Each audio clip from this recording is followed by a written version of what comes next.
Hello, friends and bees, and friends who are also bees, and welcome to this week's Indie Thursday stream. This week is a bit of an experimental one. As of the week before last, we finished all of the currently available translated official Manga Gamer PC arcs. So now I am moving on to the not yet officially translated arcs. I have put a thing up about it on my website, which is linked recently in Discord. Pardon me, I have got hiccups. But basically the way that it's going to work is I'm going to play through Saikoroshi first, which is what we're doing today. And then I really want to play through the Hinamizawa bus stop and Higurashi outbreak arcs, and the third one in that collection, which I can't remember the name of. But I've been absolutely unable to find them anywhere, so that may be later down the line. So we'll see about that one. I'm going to be playing the console arcs after this. I'll be using the 07th mod, once of those. But for now, we are playing through Saikoroshi, which is a sort of, how do I put this? It's a sort of like epilogue to Matsuri Bayashi in a sense. I don't know if it's like strictly canon, but it's an epilogue, unfortunately. So Saikoroshi it was released on PC and it's not officially yet been translated, though hopefully it'll be next after Matsuri Bayashi, but that means it won't be coming out till sometime this spring, if ever. Pardon me, hiccups. So it's never been officially translated. It has been ported to to PlayStation, and unfortunately I have not been able to get a working version of that playing, much to my woe. So instead what we're doing is we are playing through a download fan translation of the old PC version. Unfortunately what this means is we've got the original sprites, which I personally am not a fan of. I don't really like the style, it's a bit too chibi and cute for me. The PlayStation sprites are by far and away my favourite, but we're going to be playing through those. The other problem right now is that we appear to have no sound. If that's a problem, I'm just gonna bring a Higurashi soundtrack up on YouTube, and we'll have that in the background, so there's not like my awkward silence. But let's see how that goes. So let's walk over to the gameplay. Also, as you can see, yeah, unfortunately, it's a 4:3 sized game that doesn't really want to be played or streamed. But let's press start and let's see where we get to. And this is an experimental stream. Pardon me. Oh my god. I just had dinner, and the chickpeas that I had with my dinner were flavoured, but it means that they had spices in them, but it means the spices are getting stuck in my throat. So this is a fan translation of Rei, which is like a mini disc that came out afterwards. Higurashi and Saikoroshi are both comedy arcs, so I'm not going to do them because I don't super find the comedy in this game particularly funny. So we're just going to be doing Saikoroshi, which is like a actual story. So let's hop in and hopefully we get some sound. If not, bread came falling from the sky. A number complained because it was not meat. Meat came falling from the sky. A number complained that bread was better. God came down from the sky. Until he understands what makes everyone happy, for the time being, he'll make water fall from the sky. This game is a work of fiction.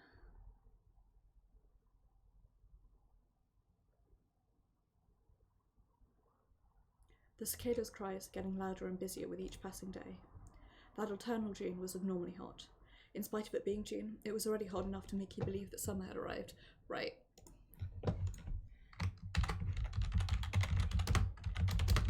Tea.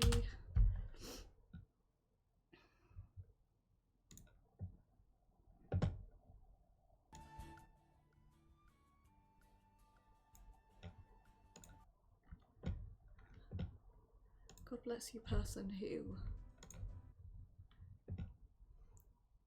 put together Higurashi visual novel BGM, right? I'm just gonna put this on shuffle and have this as our background music.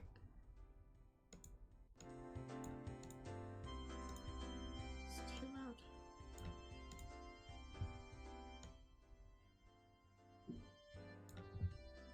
Okay. Bless you, person on YouTube, for doing music. Right. If it's like super quiet and inaudible, let me know and I'll turn it up a bit, but it's just a YouTube playlist in the background. Right. Hot enough to make you believe that summer had arrived. However, it was only June after all. After that, when July finally arrived, it made us feel much more like we were actually in summer. Today was like a dream in which everyone went to the pool to play. At a glance, it had seemed like a common, whimsical desire. However, I don't think I need to remind you that my journey to get here took me 100 years. But I shouldn't forget. Even if it's a normal day for everyone else, the time I spent to obtain a simple day like this is mind-boggling. Since I'm truly able to grasp that, I'm able to feel truly happy when looking at these peaceful days, even though they'd look ordinary to anyone else.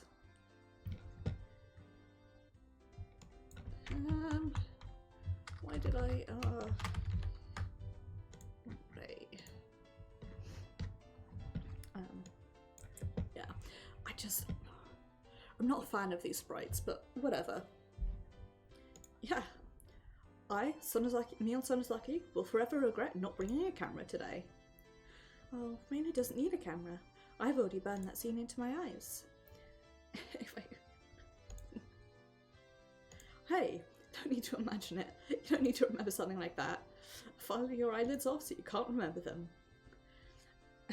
Your swimsuit when you go to the pool, you deserve this. Anyway, making such a fuss after putting on those shady trunks from beginning to end, you deserve everything. Keitri should be grateful to Mion. If Mion hadn't brought those swan underpants, it had been a problem. Nipa. Ooh. No, that was a lot of fun. For today's pool trip, I didn't try to plan anything special. I even thought, I wonder if, once in a while, we could just play together peacefully. But with the club members like these, having nothing happen would be a miracle. Forgotten how to read. No, definitely. There's definitely no way that could happen. If you hadn't had anything planned, there's no way you'd have purposely bought those embarrassing swan pants. I'm damn sure you planned to use some excuse to make me wear that. But today was a very fun day, so Reina was totally satisfied. That's right. I think today was a perfect use of her time. Satoko turns a smiling face to me, seeking my agreement. So I smiled back at her with a grin that I'd not used to hers, and showed just how much fun today had been. I think part of the problem here is the fan translation, but most of the problem is my inability to read. I'm, as always, for a Thursday stream, really tired. In this case, it's because I went for a walk after running errands and decided to walk to a swamp on the other side of the bay, which is a very nice walk, but it's class outside. On the way back, I got caught in a rainstorm because, you know, it is Seattle. So on top of being just like tired from my walk, I'm also like tired from being rained on and coming home being freezing cold. I'm alright. I had a shower as soon as I got home. I had some tea and ate some warm bread, and it makes me sound so sad, but it's whatever. It's not toast, it's definitely warm bread. Anyway, I warmed up once I got home, but I'm still a bit like, ugh. Just how much fun today had been. Everyone, while looking back at the events that transpired at the pool today, rides up the winding path home by bicycle. Since there's no pool in Hinamizawa, we went to Okonomiya's municipal pool. And since there's a height difference between Hinamizawa and Okonomiya, it's a very nice ride when we go downwards to Okonomiya. However, the way back is quite a long ways up. To peppy kids of Hinamizawa, it's not that hard of a climb. Even so, the ride up that long and steep hill naturally becomes silent as we focus on pedaling. There we go. Watching everyone pedal in silence like this, I think it might be better to poke fun at them.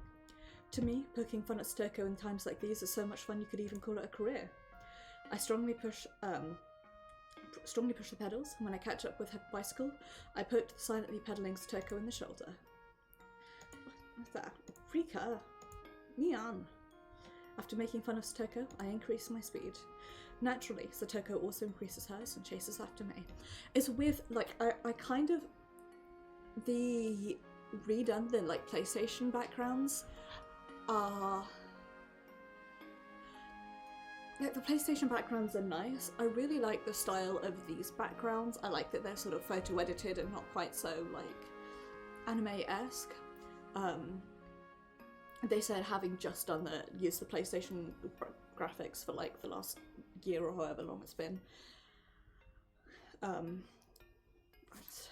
don't know, I really wanted to try and get a version working with the newer graphics because I think they look nicer and probably also be a bit easier to stream, but c'est la vie. I have been absolutely unsuccessful, so it's just for this one though. Chris and Chaser.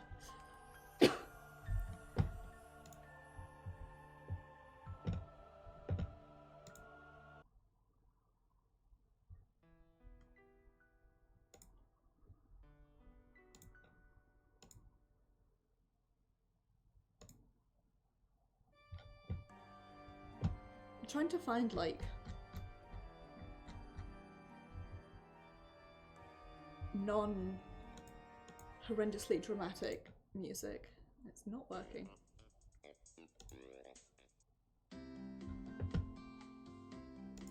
There we go. Nice and chill. I should just let this playlist go, to be honest. That's what I should do. Turn off shuffle and let it do its thing. Satoko struggles to pick me back somehow, but she's just not fast enough. We accelerate quickly and past the other club members. What is it? A race? Uncle Mion won't lose. You shouldn't play on the road. Rika, Satoko, it's dangerous. This is a public road, so occasionally there's a little bit of traffic. Oops. But since we've lived in this area for a long time, we know that there are almost no vehicles at this hour. Rika! There's a car coming. Mion! Oh, what? Rika, there's a car coming. Mion, I'm not going to fall for that trick. So when Satoko said that, I thought it was to distract me so that she could catch up.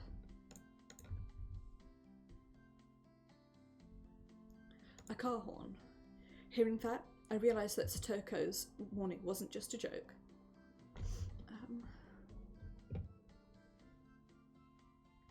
Oh my god, I was so dumb that it's like a Nipa type thing.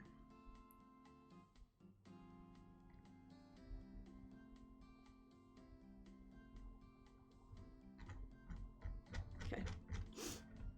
But since the horn was so sudden, I was completely startled. Looking in front of me, there's a truck right there. I hastily jerked the handlebars. The movement was violent and sudden, enough to pull my body down. While my body falls forward, I realise I'm floating in the air. The smell of powder that makes you feel you're about to get hurt tickles my nose. Rika! I can hear Satoko scream. No, it's an unrealistic feeling. I could describe it as feeling like I could hear her scream. Facing my airborne figure, the truck approaches. I can't even begin to comprehend the idea that this kind of scene is being thrust before me. But that sense of unreality probably lasts only a second. Not even the time to say, ah, was given to me. Welcome to Higurashi When They Cry.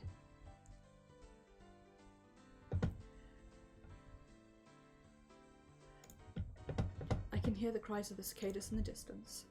I was harbouring refreshing and affectionate feelings, wanting to hear them forever. Before long, that silence is broken. The noisy sound of approaching footsteps brought my consciousness back to reality. When I realised the cries of the evening cicadas are gone, what fills the room instead is the voice of the early cicadas. Could it be that, or that time when I thought I was hearing the voice of the cicadas, it was just a dream? I was on a bed. A ceiling I'm not familiar with. Where am I?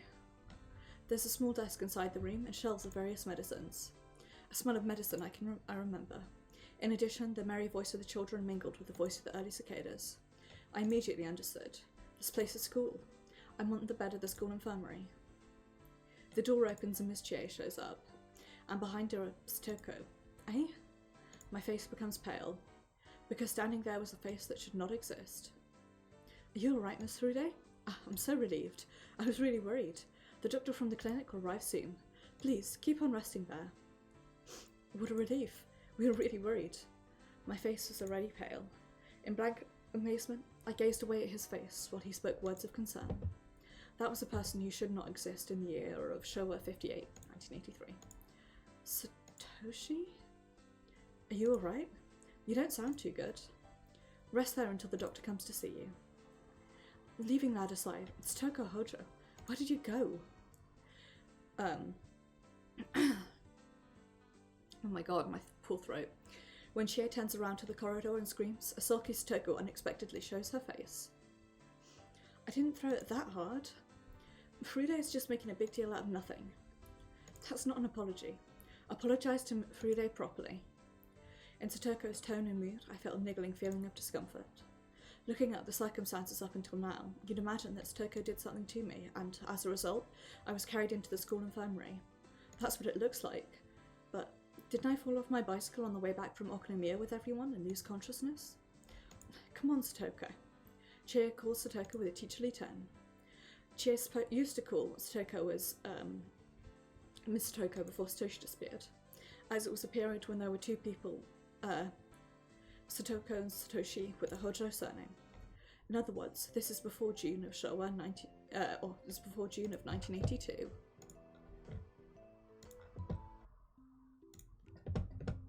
Then this place is a world of the past. Have I gone back to repeating worlds again? A shiver runs up my spine.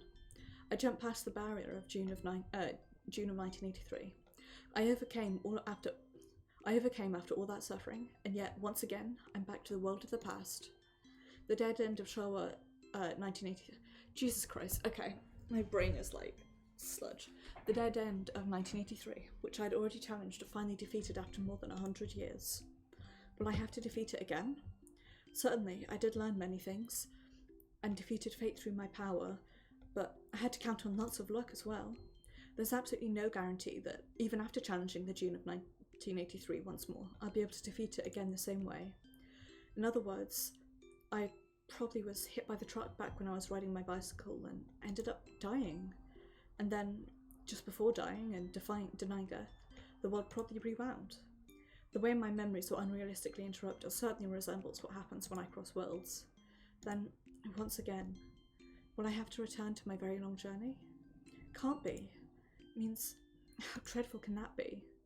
As I gradually come to understand it, I start to hallucinate as though my field of vision becomes distant. I still haven't come to terms with how frightful what's happening now is. Come on, Satoko, you have to apologise. Miss Furude, sorry for throwing a ball at you from behind. I mean, you were staring off into space and got in the way. Satoko apologises in a strange tone. No, those were far from words of apology. They sounded more like a literal excuse. Christ, you take 2 weeks off of streaming and you forget how to do the voice of every single character. With a face that says, is this apology enough then? She looks at Chie and Satoshi's faces. Somehow it seems that Satoko didn't feel like apologising for hitting me with that ball. Because I was not being reflected in Satoko's eyes. Inside Satoko, my existence is null. Even in previous worlds, she didn't treat me so coldly. No, Satoko's tone is strange to begin with. Somehow, from what I've gleaned, it doesn't look like I've gone back in time to a point when Satoshi was here. But something else strange I can't understand is happening. That discomfort I was feeling while I was listening to Satoko's strange speech. We're hearing Japanese much more polished than that other Satoko I know well. Satoko that made... Satoko made an expression that said, since I recited those stereotyped lines of apology, this might be enough, and then rushed out to the corridor with that face. Looking at the clock, we were right in the middle of lunch break. Time to play is precious. She probably wanted to go back to the schoolyard as soon as possible. With such an atmosphere about her when she turned her back and dashed off, Satoko's figure looked cold and sad. If the Satoko I knew well had hurt me to the point where I'd be carried to the school infirmary, she'd probably stay with me the whole time. In the end, until her footsteps disappeared, Satoko didn't make any eye contact with me. It's not like she hates me. She just doesn't care about me. That's the impression I got. What's happening here? First, I need to know what year and month it is right now. Hanyu is nowhere to be seen. Without anything like a calendar to know that, it's unlikely I'd be able to find out the present time. If you ask a normal person what year and month it is, they'd most probably make a strange face. If there's one thing I've come to learn in my long journey, it's that I'd better not ask questions carelessly. So I think I'll keep these questions to myself for now. I'm sorry, Rika. I'll have a good talk with Satoko later. Keep pausing to put lip balm on because I've got a cut on my lip. It's annoying me. Since Rika looks so lonely, I'm sure she just wanted to invite you to play. Thank you. You don't need to worry anymore. Satoshi is apologizing in Satoko's place as her brother. His mood is no different from the image of the Satoshi I know well. I see. Then I'll get going. Thank you very much, Satoshi. Waving his hand lightly, Satoshi turned around and went out the school infirmary. In his place, I could hear a different set of footsteps getting near. The pace and the weight of that sound are not that of children. Probably it's the director that Chie called. Doctor, I'm sorry for calling you so suddenly. She just recovered consciousness. I see, that is a relief. A throaty voice. Is it not Irie? The man who abruptly appeared was a man I'd never seen before at the clinic, or rather, the Irie Institute. He was a strong-nerved man of a large build. That overbearing figure with a touch of roughness and an unshaven face was something one wouldn't forget after a single meeting. In spite of that, I have no recollection of him. But he is wearing a white robe, and Chie called him Doctor of the Clinic. Then he must be a physician from the Irie Clinic. But I've never met this man before. Rika, what a calamity. Did the ball hit the back of your head? Can you let me see it for a minute? Without waiting for my reply or anything, the giantesque physician gropes about the back of my head. His touch is uncouth, totally different from Irie's delicate fingers. Could you show me your eyes now? They look alright. Do you have a headache or something? You feeling sick or off balance? I'm not. Okay, I think you're probably alright. Just to be sure, I'll take you to the clinic and check your brainwaves. Well, the parts I saw have no problem. The physician heartily laughs like that, scattering gross. Chie also made a relieved expression, for she took that as a sign that there were no problems. I see. Then, just as a precaution, please take good care of her. Miss Rude, please go with the doctor to the clinic. All right, I'll get through with it before the afternoon exams start.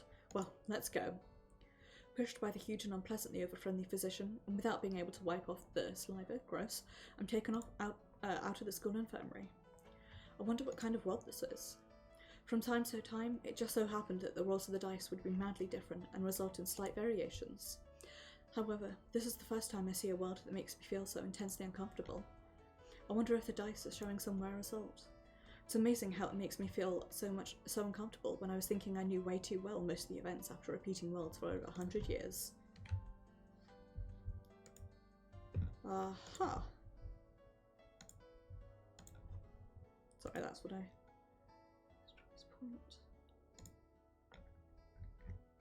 Okay, I just wanted to check how to save there. We're good. I felt something unfathomable in all that abnormality, and couldn't help but to embrace a strong anxiety. After putting on my shoes at the entrance, I'm taken to a car parked in front of the school gate. In the meantime, I steadily watch the back of the big man walking ahead of me, and frantically try to remember him, but I can't find any memories of him at all. No matter how much I try to remember him, I have no recollections of this man being in the Irie Clinic, or even with the stupid mountain dogs.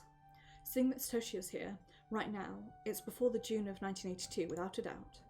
Usually, Hanyu is with me right after I wake up, and then she tells me what's happening in the world. But in this world, she's nowhere to be seen. The shining sun, the noisy cries of the cicadas, and the excited screams of classmates, all of them I know very well. But something is different. To the point of being creepy. Oh, Hanyu, where are you? What on earth is this place? At which point in time is this world? No reply from Hanyu. Then it's fine. I'm sure she'll come flying to me if I go back home and open a wine bottle. She's never tried to fail and hinder my elegant moment. Mion, take this! Ha! How naive. The ironclad rule of the dodgeball is to aim for the weak. Aiming at me is a mistake. Take this. The next weak guy is you. Yeah! Ow! Some of the classmates could be seen playing dodgeball. I could see Mion and Reina playing amongst them. Reina? A world with Reina is after April of 1982. and then Satoshi will disappear from the village after June of 1982. In other words, Reina and Satoshi being here at the same time could only happen during the short period from April until June. Seems I didn't go back as far in time as I thought. I just had like the abrupt thought with the timey wibbly wobbly timey wimey shenanigans of like this game, how much I really want to rewatch Melancholy of Haruhi Suzumiya. Even though I'm sure it's one of those animes that will like not, I don't want to say not stand up to like a rewatching, but I don't know, it seems like perhaps it wouldn't be like, on second viewing perhaps I wouldn't enjoy it as much as I did before, given that I'm more mature than I was, but who knows.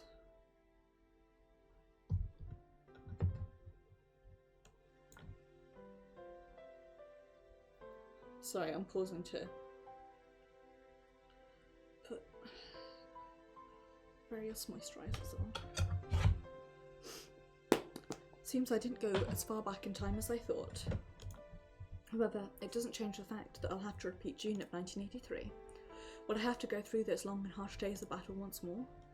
I'll unite with my friends, we'll believe each other, nip the buds of each other's distrust, believe in the miracle, and everyone will fight, while being helped by many fortunate opportunities. Through that process, if there's even one footing missing, the world will be enclosed in tragedy. It's a dead end I once escaped. This will be the second time, so I've already got some of the gist on how to fight against Akano's group. So it probably won't take an absurd amount of time, like a century, to do this again. Even so, I'll certainly spend many long years doing this. Even though I can't stand the thought of going through June of 1983 for even one more day. Even though I'd finally arrived at my goal. I feel the despair of being put back at the starting point again. After getting in the big man's car, I sorted out the situation I'm in while being shaken about by the dirt road. I was in that day of July, 1983. I was having fun with everybody playing at the pool, and on the way back home, I met with an accident, and died. Then, the power that I thought would never be used again was used. And now, this world is probably in June of 1987. Since it's very hot, 1982. This is very hot, certainly there's not much time until the, brain empty.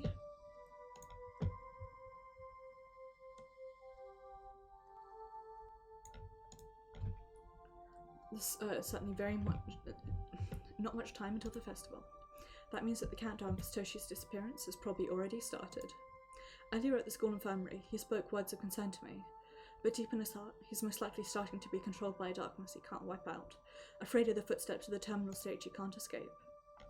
I remember how the Hojo siblings were when I saw them earlier at the school infirmary. As siblings, Satoko and Satoshi have a natural relationship. Probably won't be so natural in a few days or weeks. Certainly I felt hurt by Satoko's somewhat cold behaviour towards me, but when I remembered that, I couldn't help but feel pity for her. Satoko, at least treasure the time you have now. The relationship between you and Satoshi won't last forever. In all the countless worlds I've been in, that tragedy has never been overturned. In other words, it's inevitable. I had no choice but to feel sorry for Satoko and her fate. Before long, I can see the building of the area clinic. No matter how one looks at it, this clinic is way too good for Hinamizawa. May just be because my heart has dyed the colour of sadness, but clinic seems somewhat quiet. The car stops at the staff parking lot before the rear entrance. Can you walk? Are you feeling well? Me, I'm perfectly fine. This examination is an exaggeration. When it comes to head injuries, even if it looks like there's nothing wrong, I'm afraid things may happen later. Let's do a quick, neat examination. If there's nothing wrong, you can go back with the afternoon classes. He's a man I couldn't identify at first sight, but he doesn't seem to be an unreliable physician. This is true with head wounds, in my opinion. You should always be careful. Head wounds are a better safe than sorry. Seems he encouraged me because of my pessimistic face, as though he thought I was worried about the examination. Right, here's what I'm gonna do.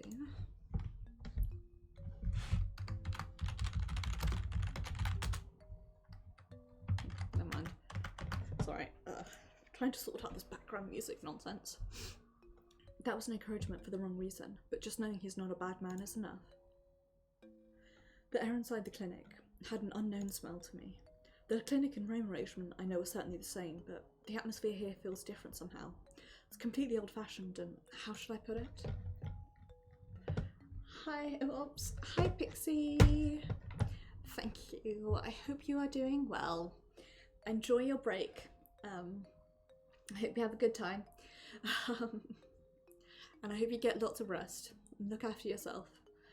Say hi to Mel and everyone else for me. Gosh, I really love that heart emote. The virtual hug emote is really pretty.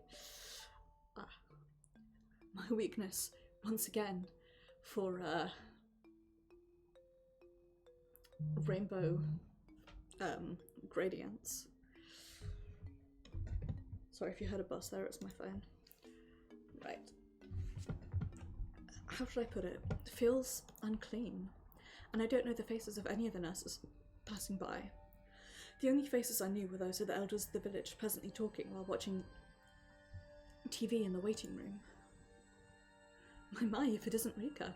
What's happened with you? Is it a cold? A ball came flying and hit the back of her head in the schoolyard. Just in case, I thought I'd take a look at her brainwaves. Oh, it's scary when it's the head, isn't it? But since she's young, 1 or 2 bumps won't hurt. She'll be fine. The elders grinned, saying that bumps would be cured if I put cross on it. That attitude of theirs makes me feel kind of uncomfortable. There were people I know and found out that I had a bump on my head. For that alone, they would start to rub their rosaries and make a big uproar. Since she's young, 1 or 2 bumps won't hurt. Maybe such a thing is told to normal children, but in my case, it was an especially impossible thing in Hinamizawa. Indeed, I'm feeling very uncomfortable. Something big that I can't ignore is different in this world. Come, Rika, come in. After the big man from earlier rudely enters the examination room, he calls me in. If I, the Queen Carrier, come to an examination, Irie, the director here, should come out. But he's not showing up yet. The sense of discomfort I'm feeling is growing stronger. At that time, I found something strange. It was affixed inside the waiting room. A notice from the hospital. Please don't forget to bring your insurance card for the medical examinations at the beginning of the month. Takano Clinic. Huh? Fucking pardon? Every time I see the word her, my brain always just goes straight into Curtis Connor mode. I need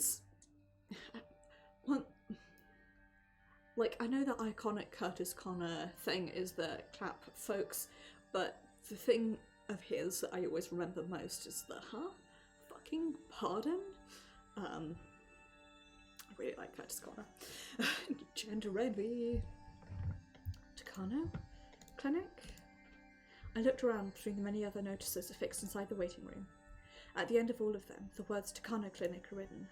There's not even one of them with Irie Clinic written. Where am I?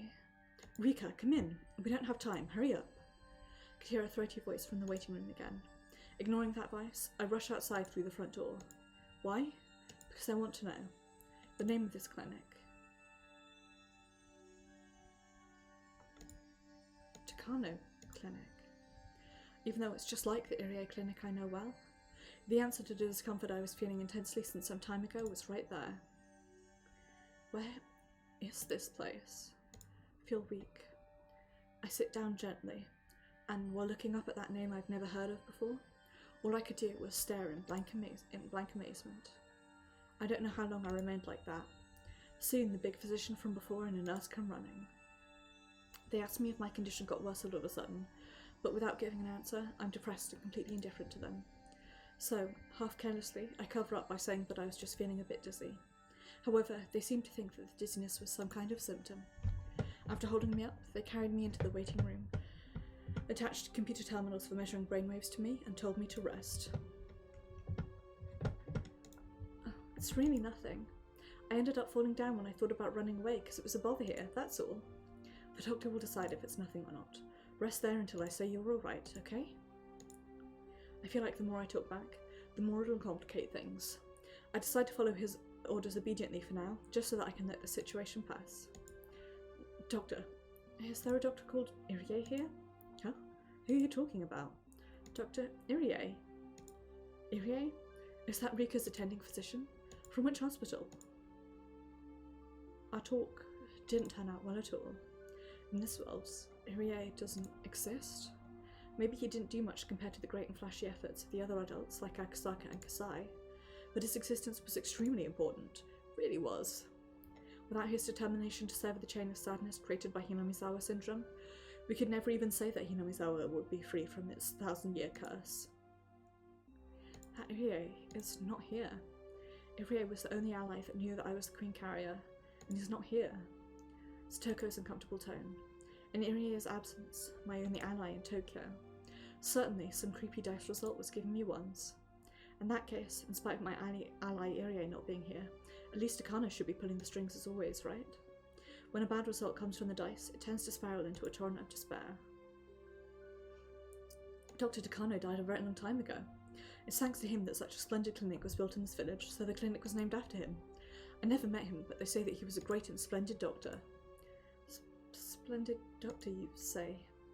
I wonder if that occult maniac Takano would receive the appraisal of being called a splendid doctor. Besides, did she die a very long time ago? When I look around the examining room, I'll find a photograph of an old person in a picture frame. Oh, scooching and putting there. I'll bear with.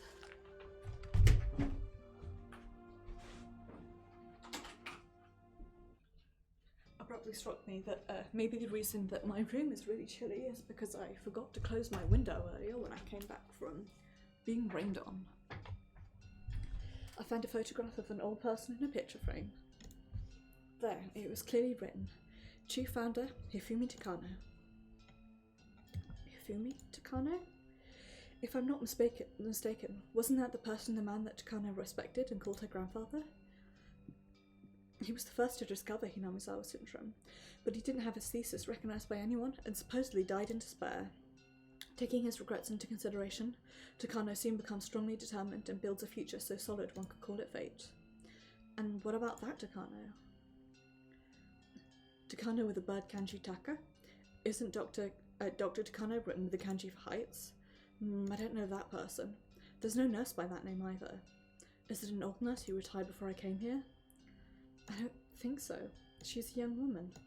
We don't have a person like that here. If there was such a nurse, I'd certainly want her to work for me.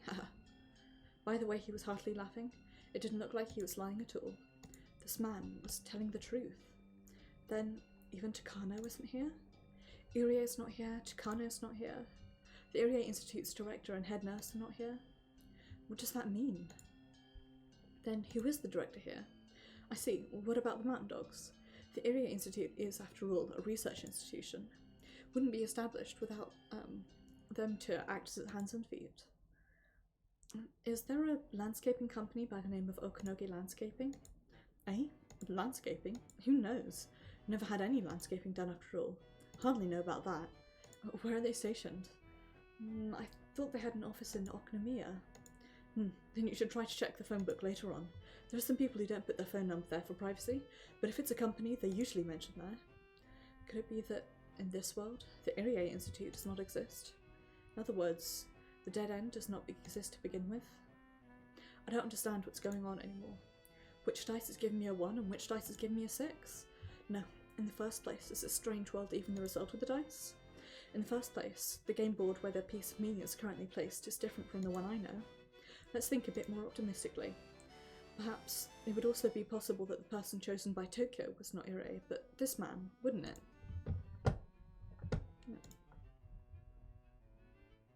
Apparently the song is called Fascism, which is not ideal. There we go.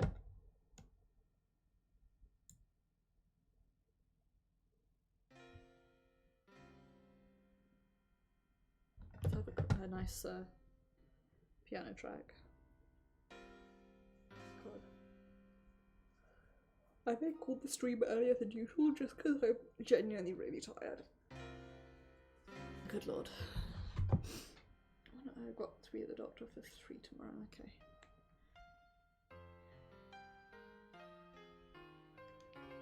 Oh, sorry, I just hit my desk with my phone. Perhaps it would also be possible that the person chosen by Tokyo was not Irie, but this man, wouldn't it? In that case, does this man know that I'm the Queen Carrier? If he does, some things will make sense. The prudence with which he suggested to measure my brainwaves just because my head was hit by a ball was because he knew that I'm a special existence. The Queen Carrier, wasn't it? Then, is this big man playing Irie's role in this world? I read the name card attached to his white robe out loud. Yamamoto. Yes? He replied to me naturally. Seems there was no problem with the name Yamamoto. Could it be that this man, named Yamamoto, was the director of the Yamamoto Institute? There's also the possibility that he named the clinic Takano in memory of Hifumi Takano, for having inherited his research. Yamamoto, do you know about the Hinamizawa syndrome? Hinamizawa what? Did you know that I'm the Queen Carrier? Queen? Then, Rika still has that little princess side, huh? Do you want to become a queen in the future? It's quite a big dream, huh? Well, okay. I can take the equipment off now. Just through this small conversation, I realised that Yamamoto doesn't have anything to do with the Hinamizawa syndrome. Even at the previous area clinic, there were some people unrelated to Tokyo.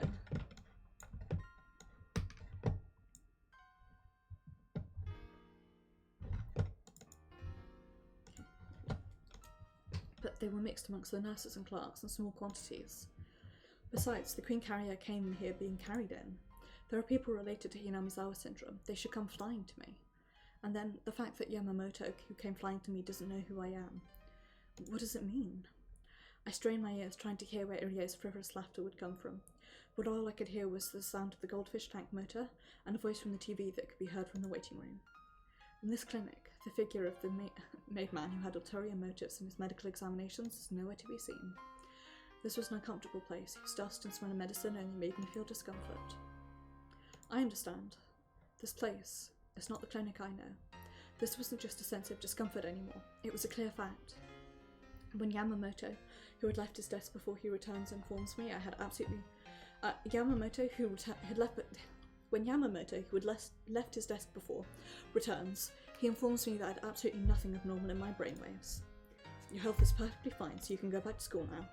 My afternoon appointments will be starting soon, though, so I can't see you off, alright? Can you return to your school alone? Me? I don't understand if me means yes or no, you know? Which is it? Yes, I'm alright. I can go back to school alone.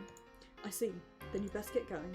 I'll give Miss Chie a phone call to say you'll go back to school now.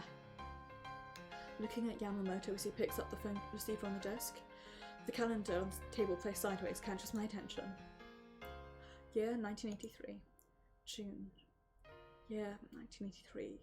What year of Showa is this?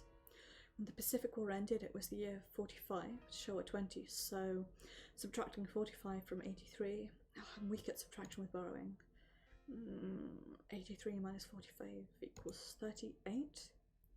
In the calculation, the result is 83, so it is indeed 38.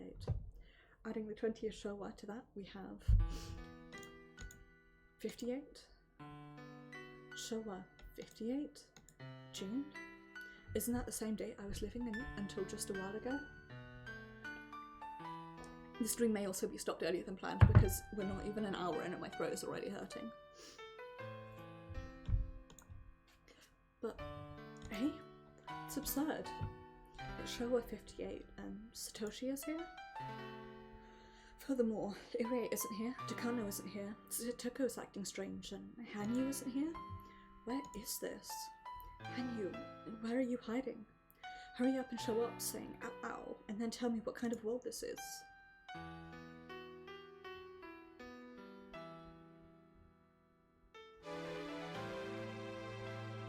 On my way back to school, I passed by the shopping district.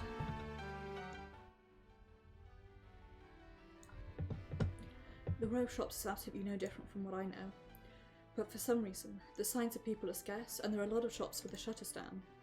The desolate atmosphere feels like that of New Year's Day. Strange for it to be like this, especially in the season where the voices of the cicadas are so noisy. I almost don't pass by anyone, and even when I occasionally pass by an elder, they don't talk to me. If I came across an elder in broad daylight like this, they'd probably usually ask me if I took the day off for having caught a cold, and they'd be thankful to me in a strange way, rubbing a rosary. That doesn't happen. They react indifferently, like the elders at the clinic. Right now I'm not in the mood for affection, so I'm rather grateful for their indifference. But on top of the discomfort that's already piled up, I can't shake the feeling it will continue to pile up even more. By the time I came back to school, Lunch break had long been over, and it was already time for afternoon classes. I entered through the front door and changed into my indoor shoes. At that time, I once again realised something with a sense of discomfort. There are many empty spaces in the shoe rack. Empty space is different from absence. If you're enrolled, either your indoor shoes or outdoor shoes would remain in the shoe rack. Not having either here means you're not in the class to begin with. It's possible take the indoor shoes back home to wash on the weekend, but it's unimaginable for it to be empty in the middle of the day. When I try to count, there are just over 10 pairs. It's only half the number of enrolled students at the school I know. I'm gonna skip this song because it's very, the rip is not great. Now just about everything has become absurd. Nothing is making sense anymore. Readying myself, I open the door of the classroom. Everyone turns their heads around, staring at me. The number of students in sight really was half of what it should be. Doesn't mean they're absent, because the number of chairs lined up in the classroom was also half of what it should be. Miss Friede, please sit down. Okay, everyone. We're in class, so concentrate on your math drills. When Chie slapped her hands, everyone returned their glances to their drills, and I was ignored by everyone. My seat. Satoshi was sitting in the chair next to Satoko. Seemed that wasn't my chair. Then I wondered where my chair would be. Then I noticed a chair that seems to have been abandoned, near the window at the rear. By the pattern of the cushion with the emergency hood inside, I understand. That seemed to be the chair of the Rika Frude of this world. That place was a corner that seemed to have been forgotten by the rest of their classroom. There are no other chairs nearby, so it's a place out of everyone's field of vision. It's a place that doesn't disturb anyone's field of vision, whether I'm there or not. It was a chair that seemed to symbolise the discomfort I kept on feeling after I woke up. I sit down, pick up my drill book, and survey the interior of the classroom while pretending to study. Mion Sonozaki was there. Her mood doesn't seem to have changed much. And Reina's also here. Her helpful mood taking a look at the studies of the kids on the chairs around her also seems not to have changed. Satoko and Satoshi are studying as siblings on cordial terms. Satoshi teaches them many things as her older brother, but Satoko has a sulky look and doesn't seem to be paying attention at all. It's not only Satoko's dislike for the studies. Satoshi also isn't enjoying that his plan to take care of her is being rejected, but it was kind of pleasant to see them like that. Her cold behaviour at the school infirmary is still stuck in my heart, but after looking at that Satoko in particular, she looked quite normal. But, of course, I can't get rid of that sense of discomfort. The Satoko from when she was together with Satoshi often looked gloomy due to family problems and her aunt's abuse. That's why this relationship of normal siblings. But it's inconsiderate to Satoko to say this, but it makes me feel uncomfortable. But if Satoko is having a normal life, that's fine. Aside from that, the shocking thing was about the most important boy amongst our colleagues. I scanned for him amongst the present students many times, but he's nowhere to be seen. Keiichi Maebara isn't here. Maybe I'm not seeing well, or he's coincidentally absent today. I thought many times over about such excuses for myself, but even when I look at the on-duty list affixed on the wall, Keiichi's name isn't there. On a place where the names of everyone in a class would be written, Keiichi's name isn't. Keiichi Maebara doesn't exist in this class. Even though it's a world in June of 1983. I see. I recall that there were some rare worlds where Keiichi doesn't move here. Even if it wasn't the first time it happened, it was a sad thing. Keiichi has a major role in defeating the fate of June 1983. Keiichi not showing up on the game board is the same thing as saying that this game is definitely lost from the beginning. However, is this even turning into a game to begin with? Irie and Takano aren't here at all, and there aren't any signs of the organisation Tokyo researching the Hinamizawa syndrome.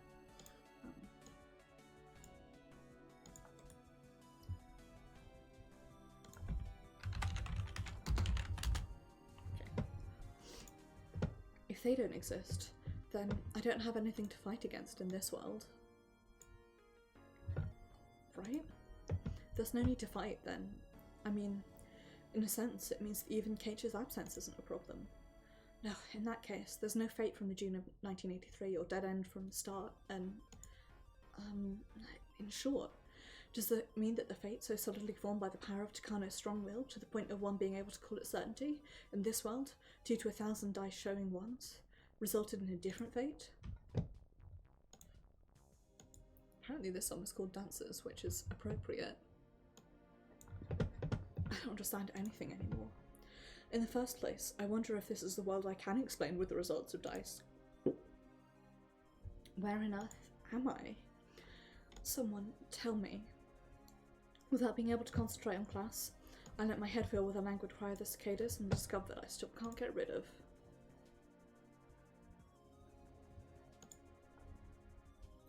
Stand up. Bow. Goodbye. The class president was Mion. For some reason, such a thing always makes me feel relieved. I see. I wonder if there are club activities in this world. Now, if I receive the release of some nonsensical club activities, maybe these feelings of mine will clear up a bit. On a day with club activities, everyone is supposed to be called right after school. Expecting that, I remain seated while I watch everyone rushing out of the classroom. Stoko was amongst those rushing out to the corridor. Stoko rushed at full speed towards the entrance, joking with other kids around the same age as her. Following her, Satoshi goes out of the room as well. Mion was preparing to go back home while chatting with Reina. Judging by this, it doesn't look like there'll be any club activities today. And I was earnestly longing for the game club so much, even if it felt a bit troublesome at times. I wonder if there are no club activities at all in this world. When I thought that and started to feel lonely, I saw Mion walking over to me along with Reina, with a big grin plastered on her face. Whenever Mion puts on the smile I normally think of as indecent, I can't feel any malice. My eyes meet with that Mion. What a relief. So there are club activities after school in this world as well, for sure. Hey, Rika, do you have a minute before going home? Mion, time for club activities? It was the first time I put a smile in this world. After all, in this world, where I just don't understand anything that's happening, just my expectations coming true would be enough to make me happy now. It's not that. You're on cleanup duty tomorrow, right? Here's the journal. Aside from that, club activities? What is it, Rika? You want to join my club? Me. The words Mion said meant two things. First, I'm not a club member yet. Second, the club activities existed for sure. Now that makes me very happy. Alright, then, Rika Frude, I shall allow you to join my club. Mion, you're funny. Reina smiles as though laughing at a funny joke. Why is she laughing? But even if Rika joins our club, we can't do our club activities together. Why not? It's because Rika's house and our house are in different directions, right? Me? I guess the club Mion's talking about doesn't have activities. It's the so-called go-home club. In that case, since our ways back home are different, we can't do club activities together. That's what she meant. In other words, this world doesn't have the club, just as I thought. Mion, be nice if we could walk home together with Rika once in a while.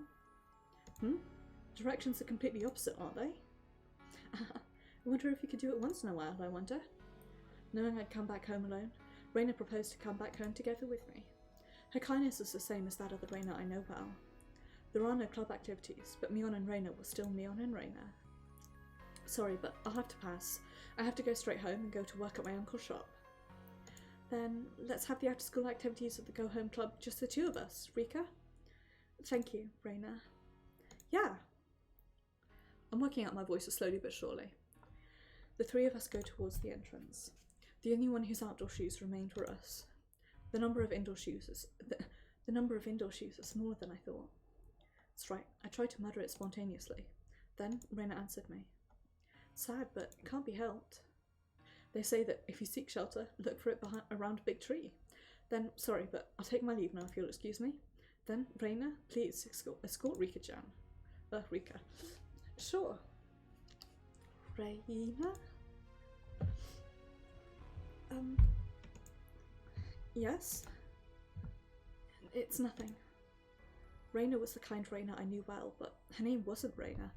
I have to be, like, for the sake of myself more than anything else, I have to be super, like, over emphatic here and sort of pronounce her name as Reina, because I know it's Reina, but especially when I'm not trying to pronounce it specifically, it easily slides into just Reina for me. Reina versus Reina. Like, you can't... I could mentally tell the difference in how I was trying to pronounce it, but it just isn't happening.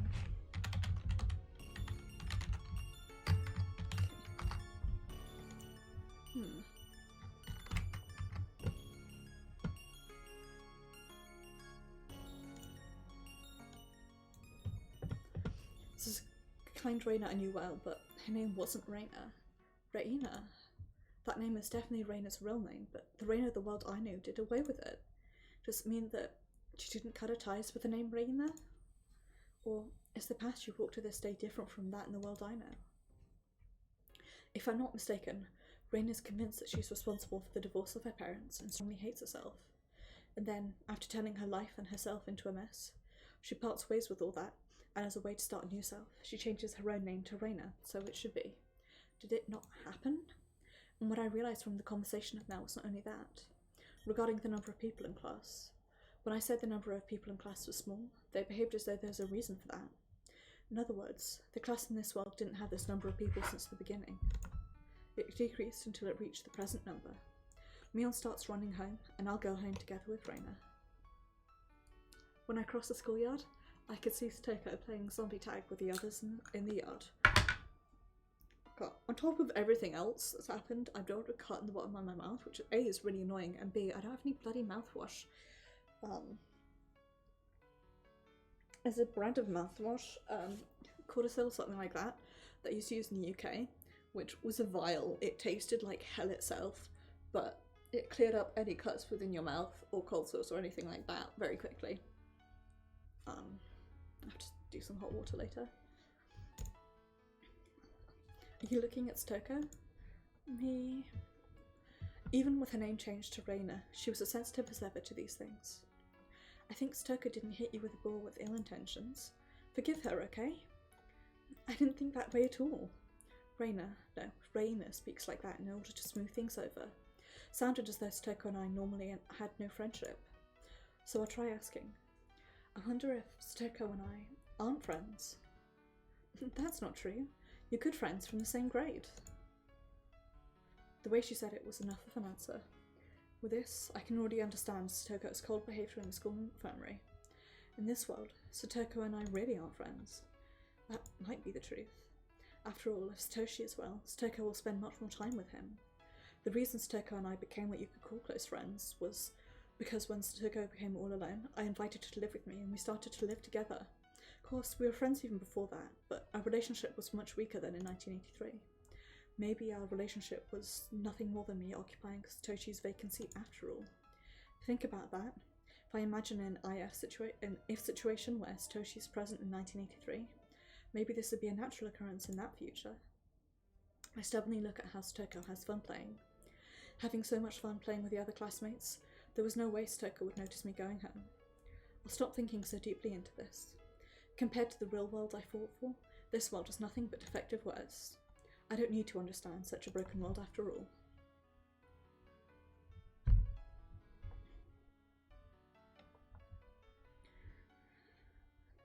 What? The number of shops open sure has dwindled. When we go through the shopping district, with lots of shops with the shutters down, Raina muttered that. I wasn't interested in this world anymore, but as a classmate going home with her, I ended up unconsciously replying. I wonder why the number of shops went down so much. I think I'm gonna have a... This is my Rika voice, then this is my Raina voice. That's natural. And then this is my Satoko voice, and you probably can't tell the difference, but I can, and that's what matters. And then this is my Mion voice, and then this is my Satoshi voice. And the rest of them will sort out as we go along.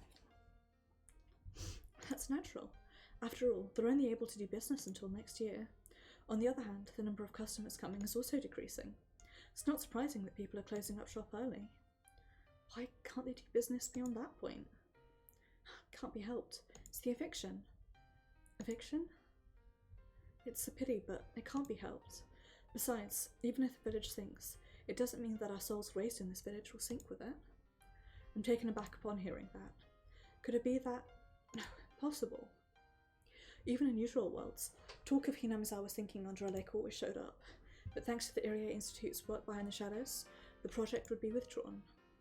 Then, if the Irie Institute doesn't exist to make the government withdraw, in other words, it means the dam project will advance smoothly. Then the village will be submerged by the dam? It seems the flooding is scheduled for next year. They say the flooding will take quite a number of days, but I don't want to watch it. After it becomes a lake, it doesn't matter, but to watch the flooding day by day would be heartbreaking. Was there an opposition movement? Seems there are a few in the beginning, but for the sake of the country's development, we shouldn't be selfish.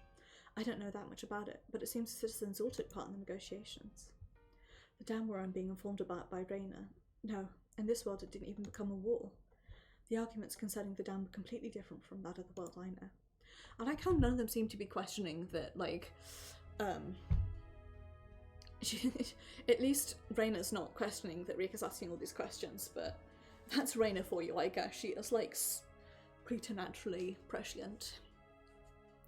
It's why I want to play Hinamizawa Bus Stop so bad. So, Hinamizawa Bus Stop is like a demo for what would eventually become Higurashi. So it's similar, but it's not the same. And it was released in the Japanese version of Ho, which I believe the Japanese version of Ho is the, like, re-released version that has, if not all of the arcs, the vast majority of the arcs. Series seems to get re-released in Japan like every other year. So it was included in Whole, but I have been absolutely unable to find translations of them anywhere. I think because the assumption is that Manga Gamer is going to translate them eventually, but that's like way down the line. I assume they're going to translate Saikoroshi and the other ones in this, in the sort of Ray bonus first, which like makes sense, but I want to play the one so much. I really want to play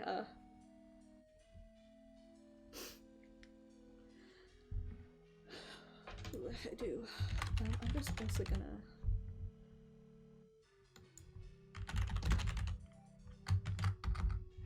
whoops, I'm an idiot.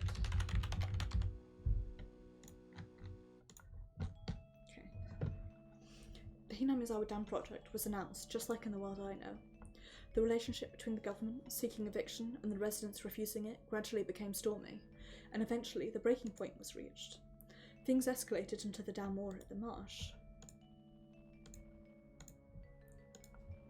However, in this world, the circumstances were already different from the beginning.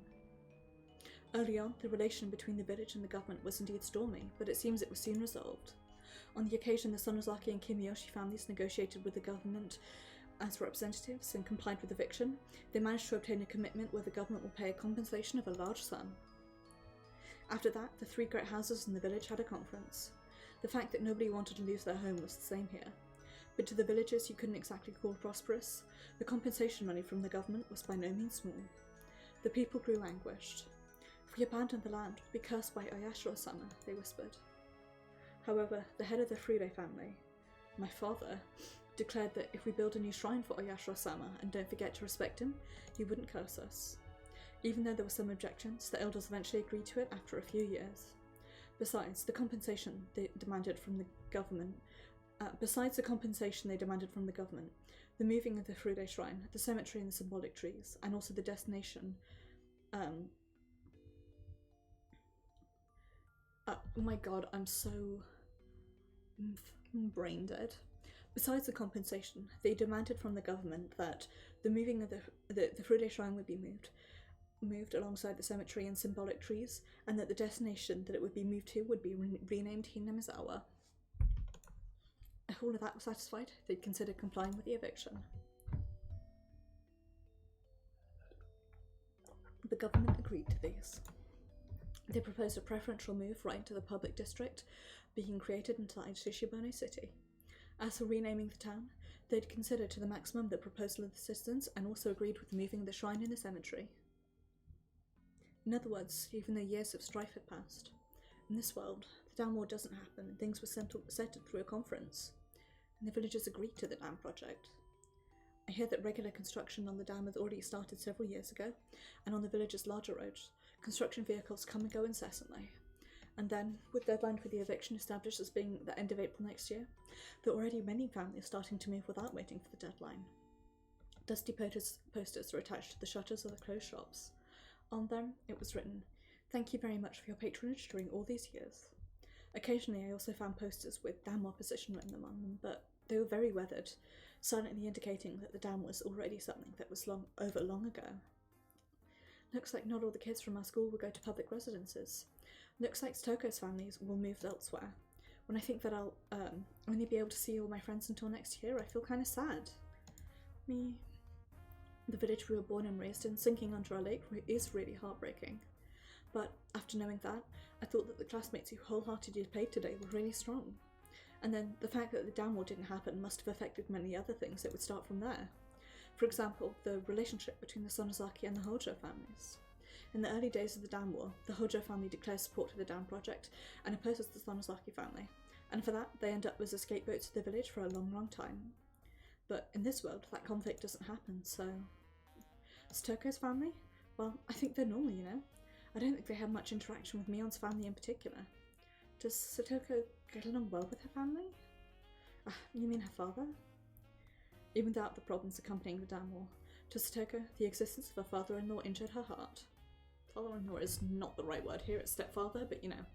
Then she had an outburst of L5 symptoms, pushed her parents from the viewing platform of a park, and as a result of that, she was left in the care of her cruel uncle and aunts. That's right, the stepfather's existence will certainly become the entry gate for Satoko's unfortunate fate later on. Thinking now, maybe a strained relationship in the beginning is a good foundation. Since they're not blood related, they both make a great effort to be father and daughter, and perhaps thanks to that, they might be able to create an even stronger bond than that of a real parent and child. I've said it several times, but he's a good person who tries his best to support his family. Then, are you talking about Satoko's present father? Yeah. In other words, it means that in this world, the results of the dice that threatened Satoko didn't come up as one even once. To Satoko, this place is a blessed world. I wonder if that's what it means. My walk back home with Reina was very helpful to get to know this world, and now I knew how this world's makeup betrayed my common sense completely. There's a reason Reina is not Reina. In her case, things also developed differently from the start. First, the Ryugu family never moved to Ibaraki. The Ryugu family had continued to live in Hinamizawa this whole time, up until this point. Her mother continued to be a designer for a small local company, and her father changed careers to a sister business and was in charge of selling the things his wife designed. Both roles, designing and selling, are done by the husband and wife. Certainly the two of them would have a greater resonance with one another. As usual, her mother seems to have taken the stronger stance, but for this time being, the relationship of her parents is ordinary. At least a divorce seems unlikely. To Reina, that's a harmonious family. Being perfectly satisfied with that, Reina declared that she thinks this is probably a happy life. To understand that without having painful experiences, Reina was indeed Reina. I heard about the Takano clinic too. It was just what that big physician, Yamamoto, was saying. Takano Clinic was still called the Takano Clinic in the past, just not in English. The founder was Takano Hifumi. Right after the Second World War, he put up a surprisingly splendid clinic in Hinamizawa that didn't have a doctor, and was extolled as a celebrity by the villagers. In the place where a stone monument was built to honor Irie in the world I know, I heard a stone monument was built to honor Takano. After Takano passed away, there were no successors to take over the clinic, and for a long time it had been left abandoned. Then the man from Okunomiya called Yamamoto came and restored the place as Takano Clinic, in all caps. Takano discovered the Hinamizawa syndrome and sought a sponsor for the research but couldn't obtain it. Then, before long, Takano Mio took over the research, but if we assume that Takano actually had managed to obtain a sponsor, that would explain the fact of the Takano Clinic being built right after the World War without Mio or Irie ever showing up. In other words, probably means that the Takano of this world was blessed by that result of the dice. After coming this far, I somehow understand. In this world, the results of the dice most probably turned out the exact opposite of the world I know well. The people themselves aren't different, but the results of the divine dice, shaken for the sake of those people, are all inverted. Indeed, all of that could be expressed in such a strange world. And now, while talking to Reina, there's another thing I realised. In this world, I don't have friends. I'm a lonely person. If Keiichi doesn't transfer schools and come here, if there are no club activities, and if Satoko doesn't care about me, maybe that's just to be expected. After coming to that realisation, finally I understand what Reina meant when she said she felt sorry for me going home all alone and decided to keep me company in the Go Home Club activities. Then, see you tomorrow. Okay, I see. At a place that isn't in front of the shrine, I got confused for a moment when Reina told me see you tomorrow, but I immediately realised. This place is in front of the Furude head house. Seeing that Takano is nowhere to be seen, and both the Irie Institute and the research on the syndrome don't exist, the death of my parents won't happen either. In the beginning, my parents collaborated with the research, but after I was bedridden with a high fever, they stopped cooperating, and after experiencing some trouble with the clinic, they were killed. My mother is the hysteric type, who can't calm down at all whenever she starts to make a fuss. So I'm just checking Anne thing.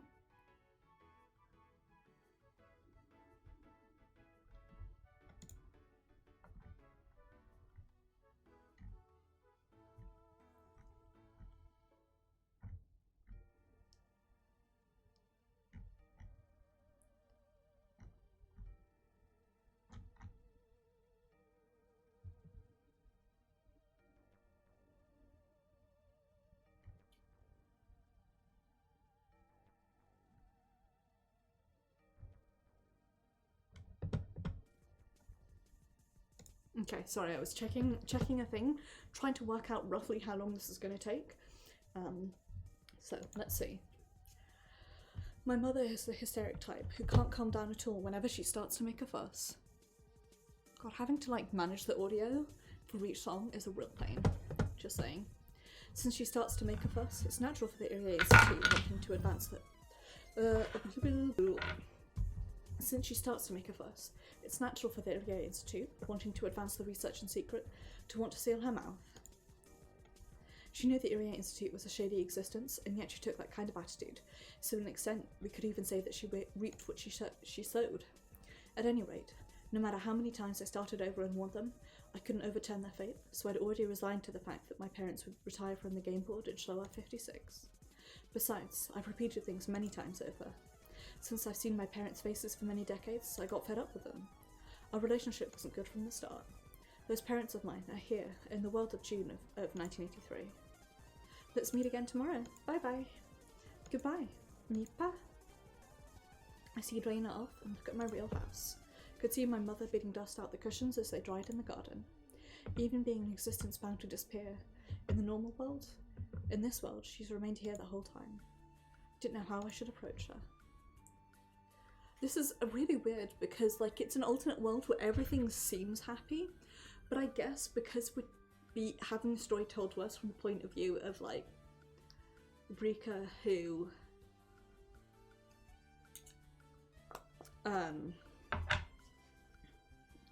told to us from the point of view of the Rika who is from, like, the real world, inverted commas, the 100th world, then, like,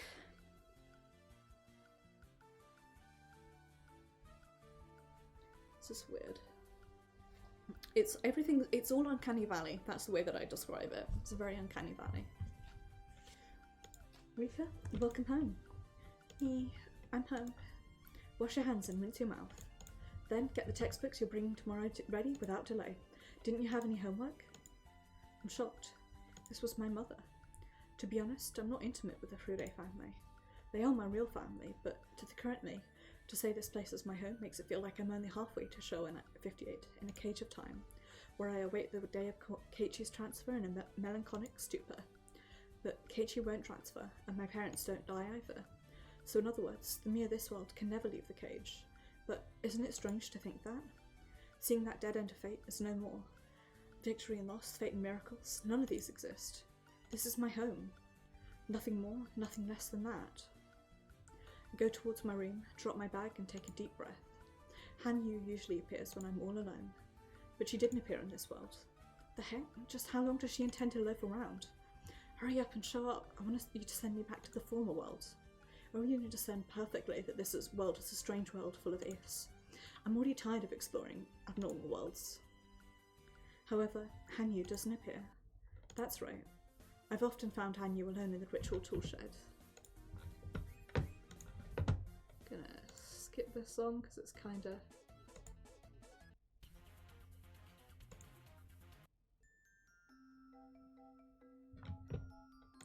So I'm trying to get to, like, the more chill, less, like, playful songs. I've often found Hanyu alone in the tool shed. Maybe she's there now. At any rate, for the moment, I want to see Hanyu at any cost. I put on my shoes and rush out towards the shrine. while hearing my nagging mother's screams behind me, asking if I'd rinsed my mouth properly. In a world where my father is alive, it's hard to obtain the key to the ritual tool shed, but thanks to the many worlds I know I've been through, I know a way to get into the tool shed even without the key. From inside the meeting hall, I can hear my father's laughing voice mingled with the sounds of the elders friendly chatting. I really have, forgotten how to speak. Bad. My father hates when I get near the tool shed. Well, if I think about the things stored inside there, it's kind of understandable that he doesn't want his beloved daughter to go near it. After confirming that nobody's looking, I climb a tree growing at the back of the tool shed. Even though Satoko showed me how to do it in the past, compared to her, I'm not quite as nimble.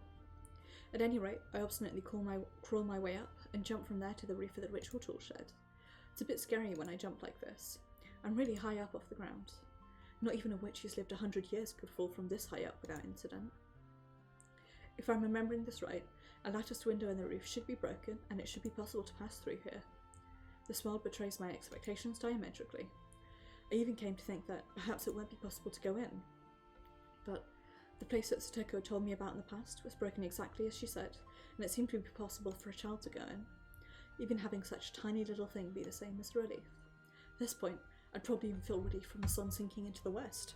Coming into here reminds me, I looked something up because I was confused. So, two of the major questions that I had from previous games that weren't really answered by most Matsuri Bayashi, the two major ones I had were when Shion and Keiichi go into the tool shed and they hear those weird noises, what are they? And the other question is, what actually happened to Satoshi? Because we, up until the very end, got no explanation. He just disappeared. Last we saw of him, he was in the car with Irie. And then when we worked out what happened to Satoshi, Irie took him back to the clinic and he's sort of kept there being looked after because he had the worst version of the syndrome, so he's out of it. But the question of when Keiichi and Shion go into this tool shed, what do they hear? I looked this up and it's the child's footsteps and the stomping is the sound of Hanyu stomping her feet because she's angry at the story that that Takano was telling because it's weird and creepy and not quite right. Probably even feel relief from the sun sinking into the west.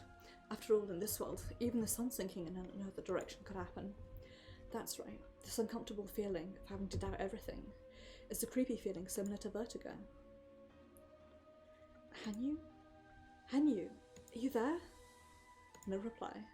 I was afraid to call her again, because if there was an reply even after calling her once more, it did mean Hanyu wasn't in this world at all, and to me would indicate a result that must never happen.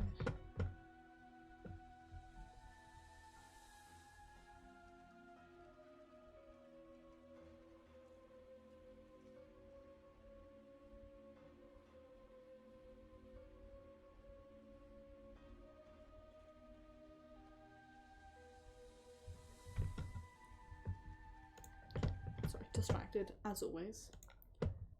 That must never happen. Hanyu?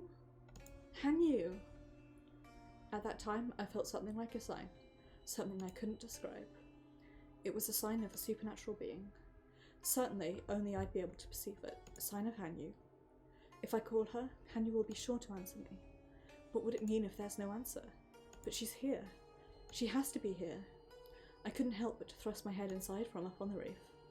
Climbing down via a bunch of hanging chains, I descended inside. Hanyu!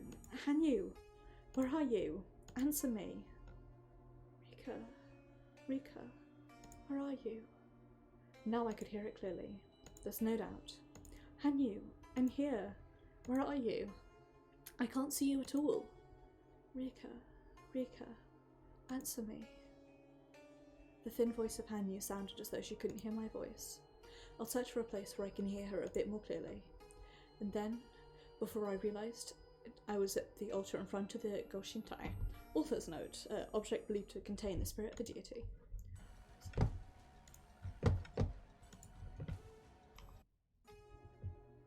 Listen to this one again. This is appropriate for this. Something like a small crystal globe displayed on the altar seemed to be emitting a faint light. Seems that Hanyu's voice was coming from there. The crystal globe was around the size of a large marble. By the way, it was respectfully enshrined on a small cushion, made me realise it was not just a mere marble. I took that crystal globe into my hands and tried to press it against my ear. Rika, if you can hear me, please answer me. Rika, Rika. There's no doubt. Hanyu's voice was coming from inside the crystal globe. Furthermore, while seeking me, her voice seemed to be gradually fading away. Hanyu, I can hear you. It's me, Rika. I'm right here. Rika, Rika, I can hear your voice. Where are you? I can't find you. Your voice is so distant. I don't understand. Please try to call me more strongly. I'm here. I'm here. Why is your voice coming from this crystal globe? No, that doesn't matter. I'm here. I'm in front of the altar of the ritual tool shed. Hanyu, Hanyu. I can hear your voice. I'm looking for you now. Don't leave the fragment. Stay there and call me more strongly. I'm here. Hanyu, come here quickly. Hanyu, Hanyu. For a while, I continued to call her name like I had gone mad. It was as though I was relying on a cannon string telephone just before the connection breaks. Shit, I thought I could keep chat on top and whatever. Before the connection breaks.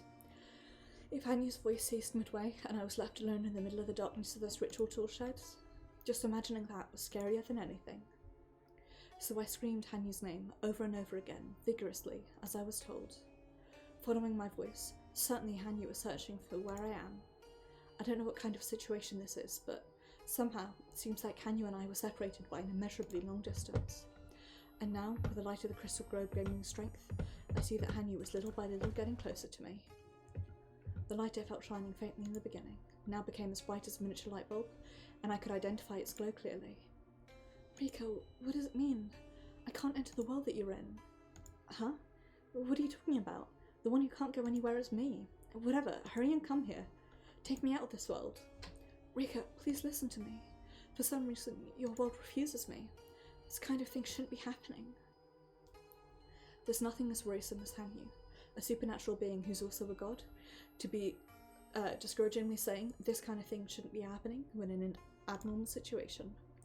Getting half crazed, all I can do is keep on shouting, do something about it, do something about it.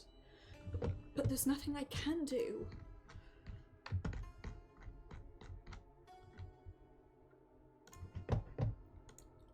Oh, that's never happened before. It shouldn't be happening. Don't give up. Hurry and do something about it. Okay. Do something about it. Find a way. It's hopeless, Rika. Your world is giving off a power that refuses me. If we don't do something about that, there's nothing I can do. Don't give me that crap. A power that refuses you. A god. The heck is that? Doesn't make sense, right? That's right. It doesn't make sense. But since a fragment is missing from my side, I can't follow you. I don't know why, but the fragment somehow slipped into the world that you're in, Rika. This is, like, appropriate. Oh my god, hiccups. Because I've actually not yet got round, after 2 weeks, to doing the final fragment from Matsuri Bayashi, so we can perhaps say that the missing car outside fragment is the one that I haven't done yet. The reason I just said car outside is because every so often I hear something over my headphones, but because I can only properly hear out of one ear, it's really difficult to tell what it is, so I have to take like one of my headphones off and like listen to actually hear what the sound is. Fragment? What are you talking about? Explain it in a way I can understand too. I'll do anything I can. It's useless if I'm caught in a panic. Somehow, I understood what Hanyu meant. I understood the fact that we have to fix this problem. I don't really understand the situation, but it seems that if I don't do something, Hanyu won't be able to show up in this world. Sorry for the fuss. I'll calm down, so explain it to me once more. What on earth does it mean? Rika, I don't know the reason, but it seems that a part of the fragment that should be in the world of the gods slipped into the world you're in, and is there now, Rika. If I were to compare it to something, I'd say it's as though a key is locked beyond the door it's supposed to open. What is this fragment thing? The things that look like worlds for you, Rika, are called fragments on a higher plane. By piecing those fragments together like a jigsaw puzzle, we've been able to travel from world to world, which is what we spent a lot of time doing in Matsuribayashi. See, and the fragment that represents the world where I am now, no, the puzzle piece, the part of it that meshes with the others, something happened to it, and now it doesn't join to the other pieces lying around. That's what you mean? That's right. The part that got chipped off should be on this side, but for some reason it's not on here. It's not here. It's on your side. The fragment that should be in the world of the gods, for some reason, fell into the human world and caused a defect. Is that what you mean? Something like that. Oh. God. I got it.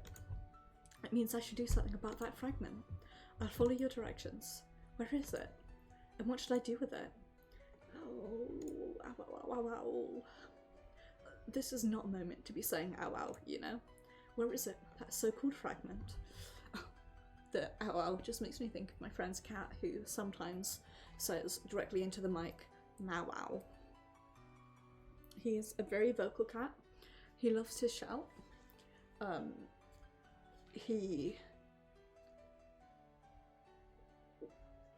He does the hooting and hollering of my favourite Bilbo, running and yelling and yelling and running and hooting and hollering. He's the hooting and hollering of that, and he says "Mow wow." Once he said embargo. But anyway, it's a fun digression about my friend's cat. That so-called fragment. And what kind of shape does it have? Oh, I don't know. The heck? You want me to search for something that I don't even know the shape of? I don't know either.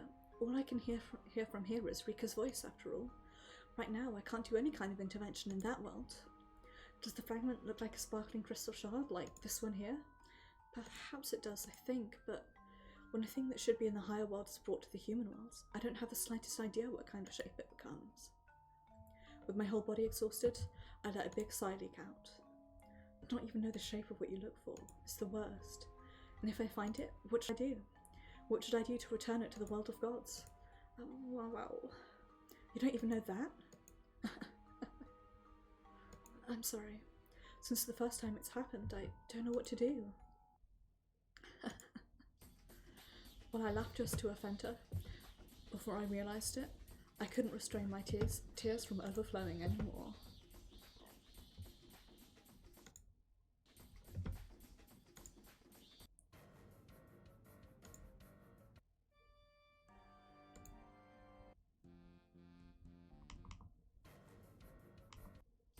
Whatever, we'll just... I prefer these like piano pieces, but I don't want to play the same thing over and over again because I can and will get bored. Can't be. How could I have been thrown into this mad world and with such an absurd method to return? And today, of all days, I had lots of fun playing at the pool with my friends. That was a piece of the happy days everyone grasped after finally overcoming the dead end of June of 1983. Just because I fooled around on the way back, how could I be thrown into such a world? When I grumbled about that, I realised it must have been because I was just careless, fooling around on the road after all, right? Oh. After my bicycle lost balance, I was thrown off, and a truck just happened to be there. Traffic accidents happen frequently. Children's deaths happen frequently. That's just what happened to me. The feature I'd grabbed after more than 100 years, because of such a trivial thing, it was ripped to pieces. No matter how much I lament, I can't blame what happened on anything except my own carelessness. Instead, I must be grateful to Hanyu for saving me during the sudden accident and reviving me for the time being. But to send me to such a strange world, that's way too cruel. No, it's not that Hanyu wanted to send me here. I know. It's just as you remember, Rika. Our power was steadily growing thin. And then with that final challenge against the last of our power, we finally achieved victory. That's why we shouldn't have used this power again. You mean you saved me using a power that shouldn't have been used? Yes, I couldn't be helped anymore. Rika's body was thrown off the bike and, depending on the result of the dice, maybe you could have rolled away from the truck and ended up with only a few injuries, but unluckily, when you were thrown off, Rika, your head landed in front of the tyre. From the worlds coloured in Hanyu's sadness, I could even feel like I saw with my own eyes what happened after I was thrown out, dying after being run over by the truck. I'll have to scooch away from this from there.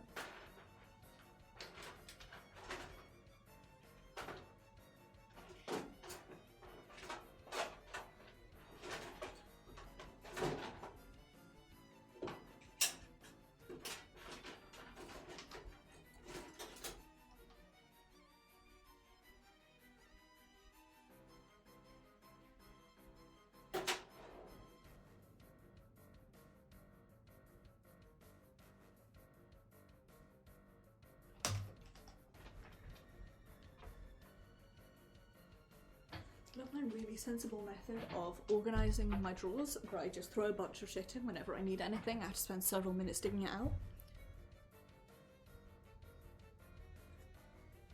It's very helpful. Very hot and sexy of me to be completely unorganised.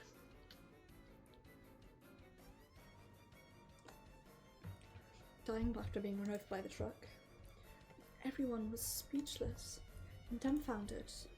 The truck collided with a guardrail because of the sudden braking and made a terrible sound, but nobody heard it. And then Satoko rushed towards your body, but your face was... oh... your face was gone. Then, after being smashed by the truck, my head must have gotten squashed, huh? I remember what Chie was always saying. You mustn't fool around on the road. Afterwards, even without telling me, I could imagine. A day that had been fun, because of my carelessness when I played, disappeared in an instant.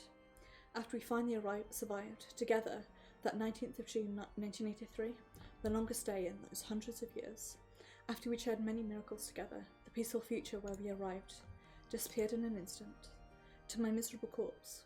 Satoko was the first to rush towards it, and then, after that, everyone rushed there, and begged, if this is a dream, wake us up, and despaired and cried and screamed. Compared to that heartbreaking sadness, all of this grumbling of the very person who was careless, wanting to hurry back because this world was uncomfortable, it's really pointless in comparison. In other words, in the end, I must be paying for all my mistakes, huh? Because of carelessness, I ended up losing the future I finally got my hands on, after going through all those long years. This is all my responsibility. Since Hanyu was there for me, I was blessed. I should be grateful for that. After all, if someone other than me had met the same fate, and without any kind of excuse, he would have simply lost his life and that would be the end. Although slim, as long as the hope to go back to the former world remains, I have no doubt I was lucky. Thank you. Oh? These accidental deaths because of a single idiot's carelessness happen a lot around all of Japan. I was one of them. I should have just died without any thanks to grumbling about it, and thanks to you, even though it turned out into something strange, I'm still alive. And now, we're certainly in a very difficult situation, but it doesn't mean there's no way to return to the former world. Ow. Let's review things. By hitting save. To bring me back to the former world, Hanyu needs to come here. Is that right? Yes, definitely. I also want to go back to the old world together with Yuika. Of course. We'll go back to that world we achieved over 100 years. To achieve that, I'll be able to spend even 100 years more. Like hell I'll lose. Like hell I'll lose heart. Even if I'm imprisoned for 100 years more, just because I fooled around on the road a bit. Like hell I'll cry. Rika, in the previous world as well, everyone is praying. Even if it means sacrificing my own life, I wish I could go back and make the accident into something that never happened. Everyone is praying something like that. I'm sure that it was because of their prayers that I could find you, Rika. In the ritual tool shed, a place which was to smell only of dust. For some reason, I felt as though I could detect the smell of burning incense. Even though I can't see, even though I can't hear, for some reason, I understand.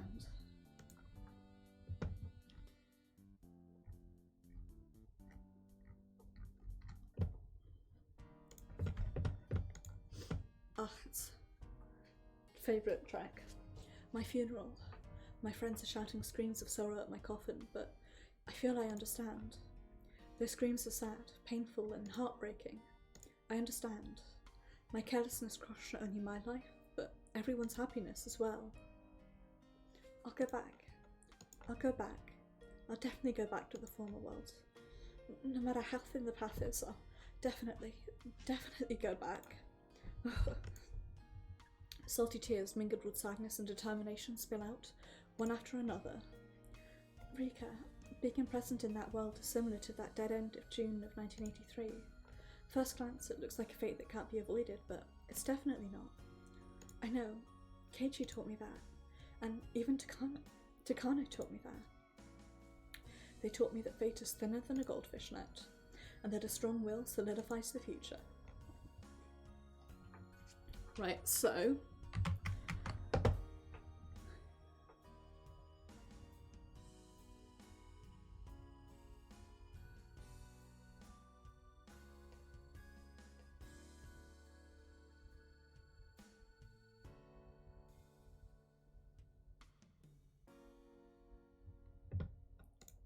Okay, I've worked out where the halfway point is in the anime, and when we get there, depending on the time, I may stop really early, and then it'll be like 2 short streams as opposed to 1 long stream, because I don't think this should take me this shouldn't take me a full 2 streams, but I absolutely cannot face going overly long. I'm tired, and also my throat really hurts, so I'll wait until we get to the half point in the anime and see where we are in terms of time. That's right, Rika. That's the spirit. Certainly, the start of all of this might have been Rika's carelessness, but Rika was given the chance to atone for that and make it into something that never happened. That's a very, very fortunate thing. I know. Even though normal people can only start over in the next life, I'm the only one who can receive another chance. I can understand the meaning of that. Rika, I'd like you to find a way and find the fragment that refuses me. I'll also be looking for the things we don't understand from the world of this side. I'll put up with the lack of hints. Besides, since Hanyu isn't in this world, if I die here, it means it's the end for me, right? Yes. Now, my power doesn't reach that world, so please, Rika, be very careful. I know. I won't fool around on the road again.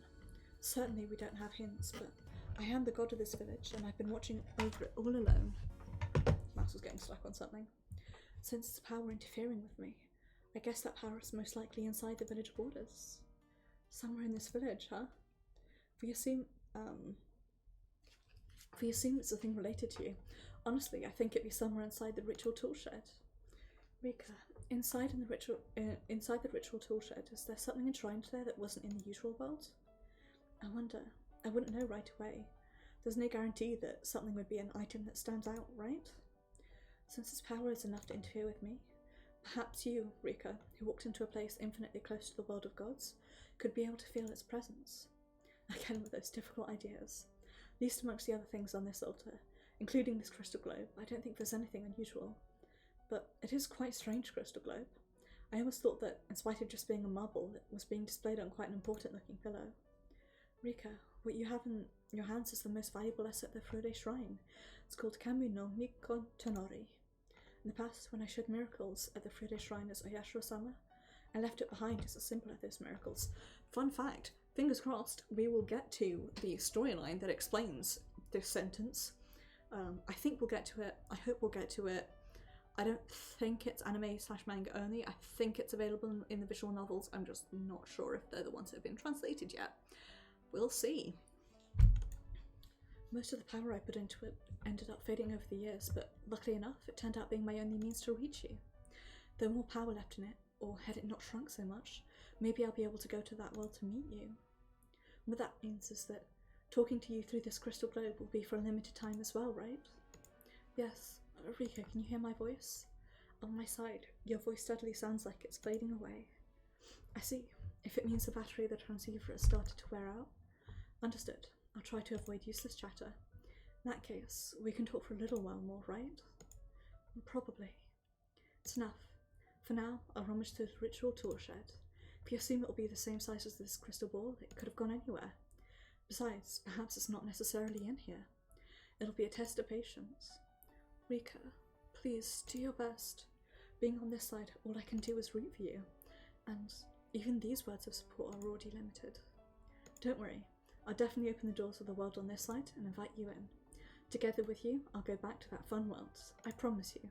So, you too, do your best. If you happen to know something that might be a hint, tell me. Okay, then let's end things here for now. I'll end the contact. see you, Hanyu. How? I promise you, if you manage to go back to the old world, I'll fill the refrigerator completely with shot a la creme. Oh, I'm looking forward to the promise. Hanyu's voice suddenly starts to disappear, like water soaking into sand.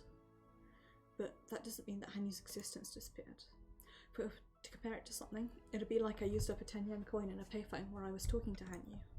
We're in different worlds, but through our cooperation, I'm trying to escape from this world and to return to the former world.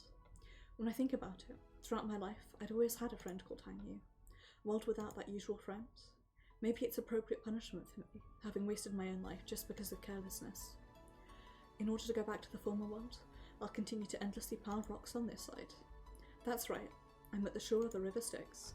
Since I lost my life at the former world, from my point of view, it's an equinox. I'll go back. I'll definitely go back. At that time, all of a sudden, the interior of the ritual tool shed was flooded with light. Someone switched on the naked light bulb hung in the ceiling, and then, with a heavy clank, the door was opened. Standing there was the figure of my father. His face looked like that of a demon. Ah, I see, it's because I entered the off-limits ritual tool shed. Became qualified to enter the tool shed only after I took over as head of the Frude family. So, in a world where my parents are alive, I'm not allowed in here. Rika, just how did you get in here? How many times have I told you not to enter the ritual tool shed? My father yells, with a dreadful face. When parents make a scary face, children have to drop everything, since that information is imprinted at a genetic level. I cringed in fear instinctively. Grabbed by the nape of the neck, I'm dragged outside.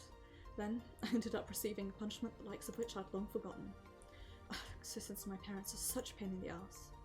Just when I was thinking how lucky it was that they managed to live through Showa 56 in this world, now they'll even be hindering my return to the former world. My presence was probably perceived because I was screaming out Hanyu's name too loudly inside the tool shed. Starting tomorrow, I'll search the interior of the shed properly, but I guess I'll need to pay more attention so that my father doesn't find out again. Late at night, laying face up on my futon, where I can't sleep, was eating and biting my pillow, I cried just once more. And thought about just once more about what I had to do. Even though it's my room, even though it's my futon, this isn't the place where I should be sleeping. The futon where I should be sleeping is in a small house remodeled from a 2-level warehouse, where my futon is next to Satoko's. But in this world, I'm sure that place is still a place for assembly of the youth corps, so my futon isn't there. Then I wonder where the futon I should sleep in this world is. For ruining the future I achieved after so much struggle, just because I was stupidly careless, this is my punishment. In order to summon Hanyu, I must find the thing that is hindering her. I'll probably have a lot of trouble finding it. For that reason, I must save my courage for later, and for now I should just get some rest. Shedding tears now would be nothing but a waste of time and energy. Even knowing that, I continued to dampen my pillow with tears until I fell asleep.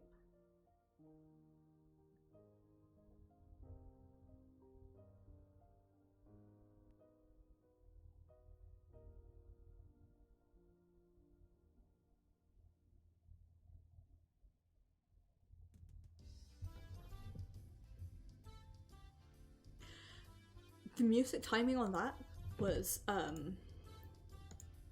slightly unnerving. Just saying.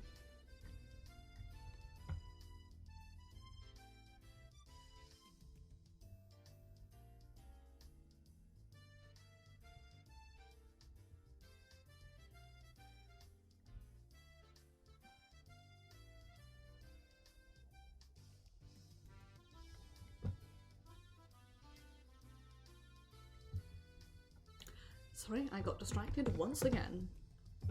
In the morning, when I wake up, I hope Satoko would be there for me. I hope this absurd world would be, in reality, just a dream from a half-asleep me. So I feel disappointed, because what I see is not the ceiling I'm familiar with, but that of the Frude family head house. In my faintly woken head, I recollect the situation I was placed in now. I ended up going astray into this strange world because of my own carelessness. Since Hanyu's power can't reach this place, slipping out of this world has become extremely difficult. It's as though I'm walking along a spider's thread to reach Sukhavati, but that spider's thread is hanging. No matter how thin it is, it means there's still a chance. Then I'll find out that something, the thing that refuses Hanyu. Besides, she said she doesn't even know what kind of shape it's in. We tried to figure out a hint. It'd be something along the lines of, since Hanyu is the god of Hinamizawa, it's probably somewhere in Hinamizawa at best. Genuinely have no idea. I picked out the crystal globe that I'd taken from the ritual tool shed. And the crystal globe shone a frail light, one different from natural light. When I put it to my forehead, I, a witch, could feel a thin power that only I could sense. Most likely, there's something I have to search for. Also has a power similar to this. But perhaps it'll be like this crystal globe, something that I can barely even feel even when putting it to my forehead. Doesn't seem like it'll turn out as easy as being able to perceive it wandering around randomly. But certainly, just as this crystal globe, if it is an item related to Hanyu's power, it'll most likely be in the ritual tool shed. But the interior of the tool shed is full of junk that I don't even know the purpose of, from torture tools of distant past to piles of ancient documents. The only parts nearly in order are around the Goshitai and the altar. If I don't do it properly, finding something as small as this crystal globe put inside there won't be a superficial job. Rika, hurry up and finish your meal and go to school. I can hear my mother's voice coming from the kitchen. The school of this world is not the school that I attend. If there's time to attend such a place, I'd better rummage through the interior of the tool shed, I thought. But there's no guarantee I'll find what I'm looking for in just 1 or 2 days. It's unpleasant to say it, but maybe it'll even become necessary to be prepared to spend several years searching for a thing I don't even know the shape of. If I take a day off from school, being the diligent person she is, Che will certainly make a phone call to my house asking why I was absent. If that happens, the school and my parents will cause a lot of trouble. I have no idea how much time it'll take. If my parents suspect me, it will become difficult to do a lot of things. Does this mean more haste, less speed? It's regrettable, but I guess I should at least pretend to attend school obediently during weekdays. After languidly breathing a sigh, I decided to stand up and finish my breakfast. During breakfast, my mother kept on telling me I must not enter the ritual tool shed again, and so on, and the meal continued to lose its taste. My mother is insistently verbose. I hated this trait of hers. The elders of the village laughed at that and said she was like that because she couldn't help it. After all, she loved her only daughter so much, but it was just an annoyance to me. The opposite of this love would be a great help. The meal, having been prepared without me, was enough for me to be able to feel grateful. Since I'd rather somehow have the meal done by myself, I kind of wished she'd not care about me. When I finished my meal and was going to school, my mother showered my back with nagging words of, "Don't be late." How depressing. If I didn't need to look at my mother's face for half a day, then I guess going to school isn't that bad, huh? After I thanked her to the meal and dropped the tableware in the sink, I quickly headed off. That's pretty. I like the outside of the shrine there.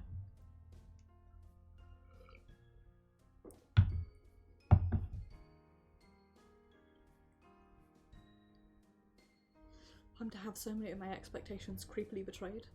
I wish the school classes would betray me too. Yet, even in such a messed up world, the classwork advanced exactly like in the world I know. The world I once thought I'd escaped repeats again. Thinking that way makes me listless. Usually I'd relieve my boredom by teasing Stoko, who'd be next to me, but my chair was far away from Stoko's seat.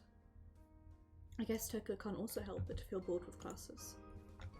She couldn't stop meddling with Toshi, who was diligently studying next to her. Me and T seemed to be meddling with Reina, but instead of calling it fooling around with each other, felt more like they were teaching each other. It was a pleasant scene, even though it gave me a little discomfort. No, the ones in a pleasant mood weren't only them, but everyone in class. Felt like I was the only one left out of that. I didn't know if my chair was the only one that was jutting out in the back due to the absence of students, or if the me of this world intentionally chose this chair, but felt that my chair was the only one detached from the classroom. Lunchtime, I could feel their alienation much more clearly. All the classmates opened their lunchboxes together with their respective close friends. God, this is giving me horrendous, intense flashbacks to being in secondary school. Good lord. I spent a lot of secondary school. I really didn't like the food from the cafeteria and it was overpriced. And we found out later I probably didn't eat a lot of it. So I used to like make sandwiches and bring those in, and I spent a lot of my lunch times sitting in my form room, eating lunch and reading and not doing anything. And then later on, I spent lunch and a lot of my breaks in the IT room, reading manga or watching anime or TV shows, and not doing my homework like I ought to have been. I never got in trouble for it though. I only got in trouble twice in secondary school, and only one of those times was valid. The other time was complete bullshit. It was a new teacher throwing her weight around, but which is to say that this is very relatable. Luckily, at undergrad, I wound up like accidentally making friends with some people in my class. It feels weird to say this, but I don't know how much I actually liked them. We were very much not similar people. We had next to nothing in common, other than the fact that for whatever reason we didn't really get along with anyone else in my degree. I probably could have gotten along with people. It's just that, you know, once I became friends with people who were like, I don't like anyone else, I was like, well, here I am. I also, I'll be honest, at undergrad, not the greatest at interacting with other people. All of my good friends were not in my course. But anyway, that's a ramble.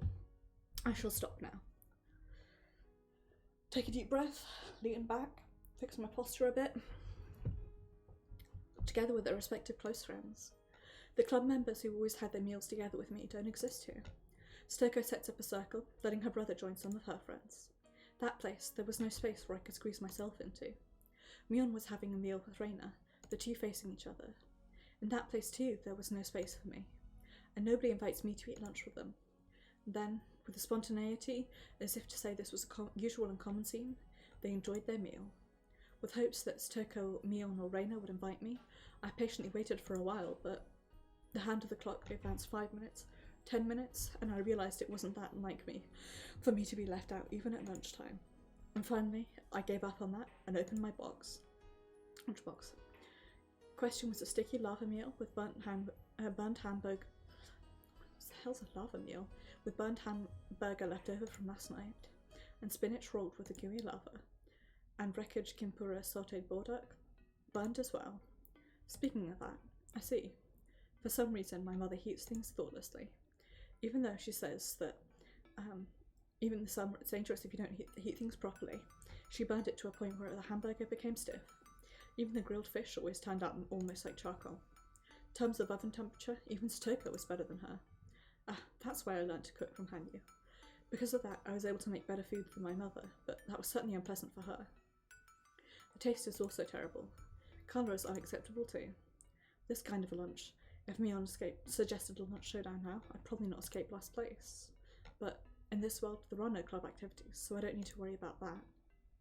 Seemingly happy laughter from Stoko was not pointed towards me. That was sad. That time, casually, my eyes met Stoko's. Did my feelings reach hers? After standing up, Satoko said with a sharp look, "Why are you even staring at me all this time? If you've got a complaint or something, why don't you say it directly?" "I have no complaints." "Stop it, Satoko. Your eyes just met by coincidence." "Wasn't a coincidence. She's been staring at me for a long time. There's nothing as creepy as that." While looking in my direction, Satoko and her friends whisper something to each other. "I'm sorry. I won't stare at you." "Do that. Otherwise my precious cream croquet will lose its taste." I tilted my desk a bit and changed its direction in order to not be seen by Satoko and her friends. In the beginning I said the Satoko of this world was cold, but it seems that was also a wrong guess. It seems the Satoko of this world either didn't like me or hated me from the start. The kids around my age, all of them, seemed to build a community around Satoko. There was no place for me there. It seemed everyone hated me. The hamburger that was hard as charcoal had become salty. Why am I having a meal so sad and lonely? In the usual world, I'd be enjoying my lunch with all the club members. Satoko would be there as well as Reina, Mion and Keiichi. Everyone would be having lots of fun eating together, and aside from that, we'd spend our time noisily, having lots of fun. That time, Reina came around and looked into my lunchbox. "Rika's lunch is spinach with a hamburger, isn't it? Looks delicious." Reina came round to visit, but it was obvious the reason she came was to console my broken heart. It was meaningless and regrettable. I don't want to answer her. And then, before my eyes, this I don't think is what they're meant to translate, but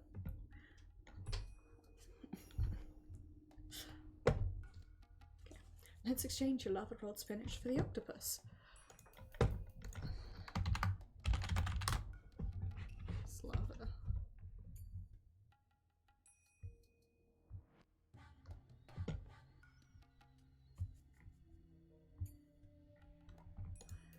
Apparently, it is edible seaweed.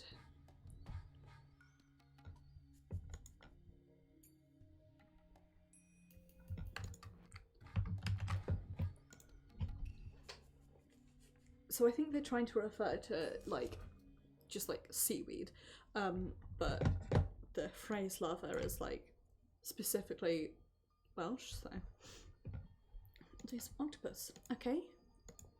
With good intentions, Raina is trying to show concerns for me. Hated by their classmates and eating my lunch all alone, but I just can't accept her kindness.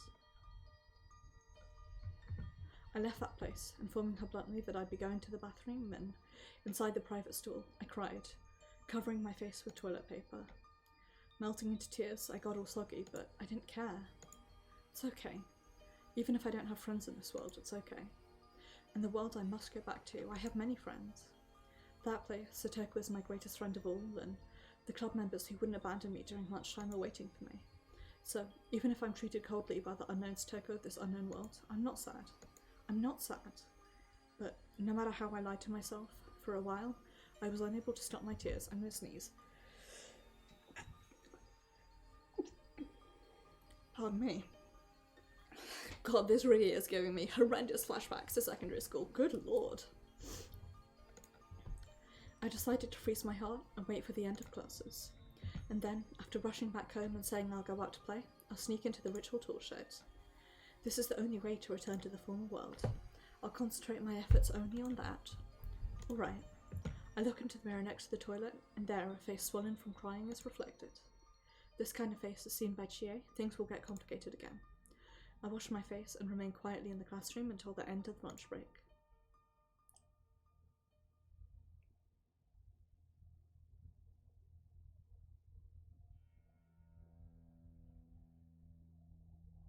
With the end of classes, I rush out the back classroom in a run. I was jostled into the classmates all trying to get out to play at once without a second of delay, and it was extremely troublesome. Seemed that Satoshi called me there, but I ignored him. After all, he'll probably apologise in Satoko's place about the incident from before with his sister during lunch. I have no interest in that.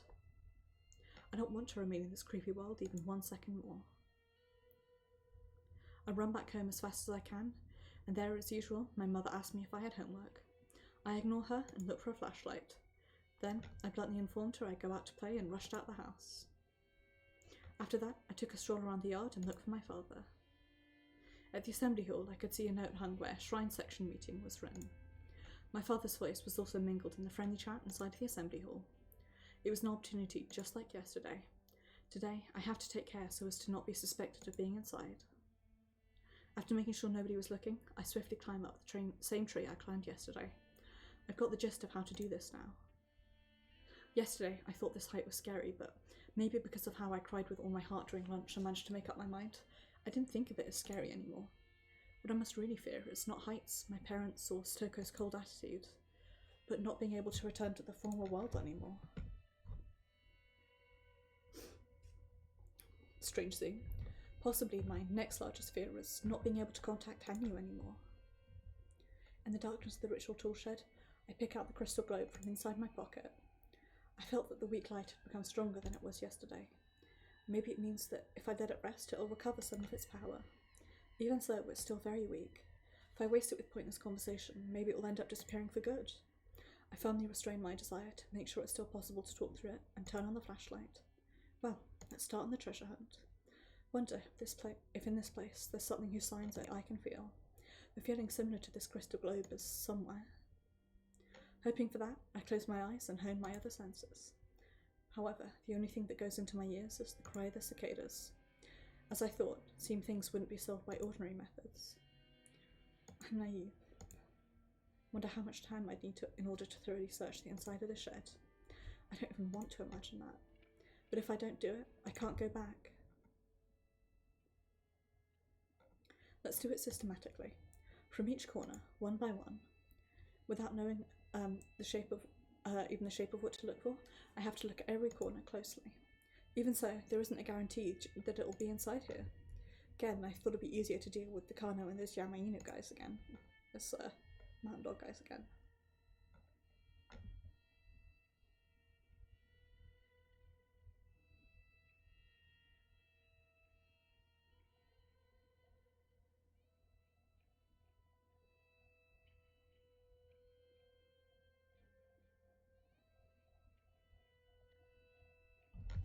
I hope you can hear this music. It's one of the songs I really like from the soundtrack.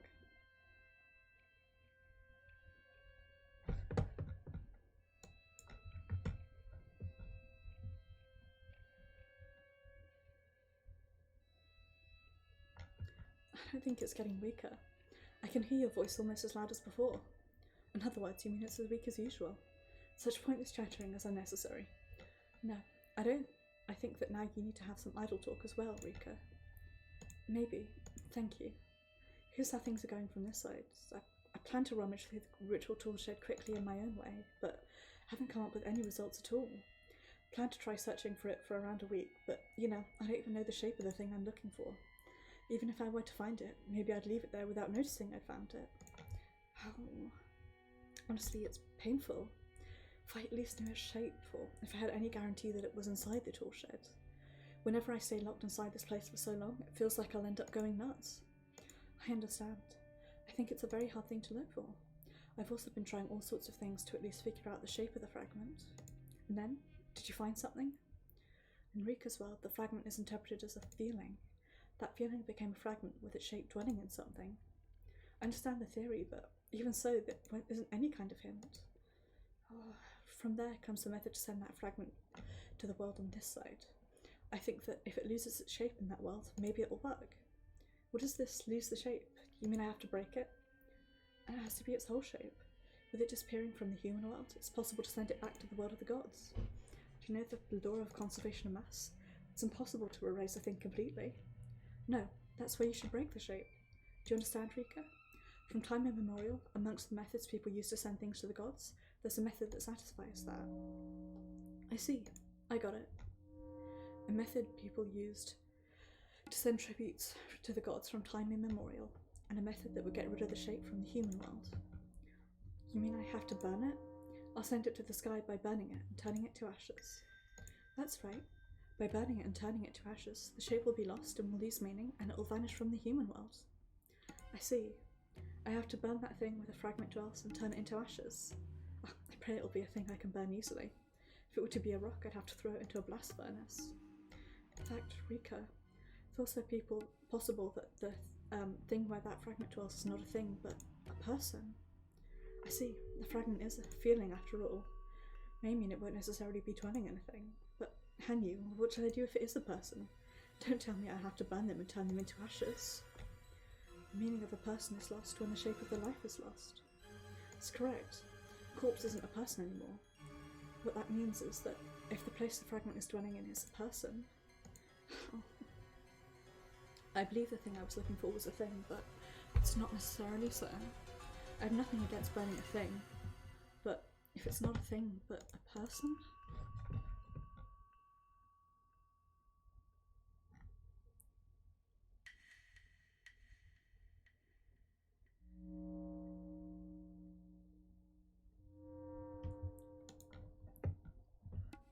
Sorry, I got distracted in part because I was trying to work out what the name of the song is. Person. It's an unpleasant story, huh? This world. For some reason, when it comes to unpleasant suppositions, they usually hit the mark. All I can do is to pray that it's not the case.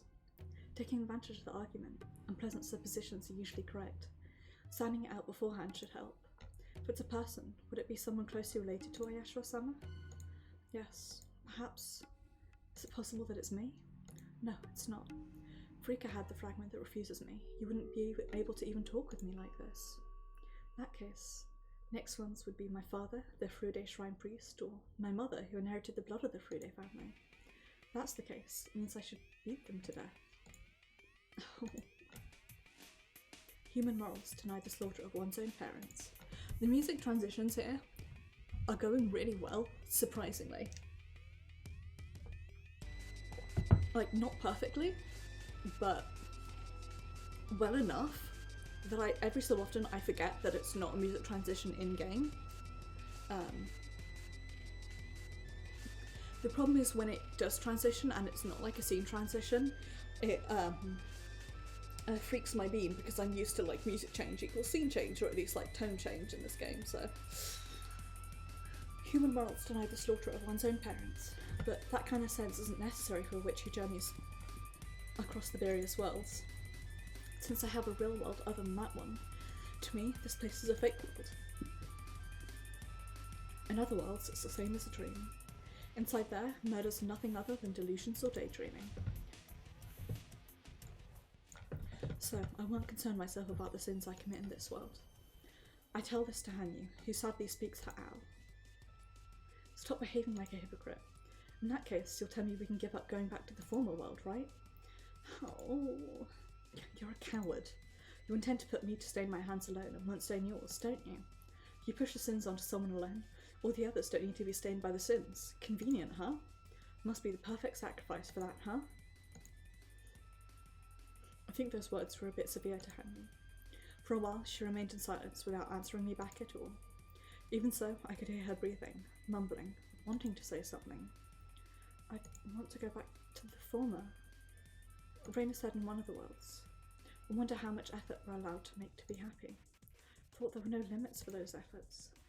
But afterwards, Keiichi adds, there are no limits to the efforts, but we must consult many people and seek advice to see if the orientation of those efforts is correct or not.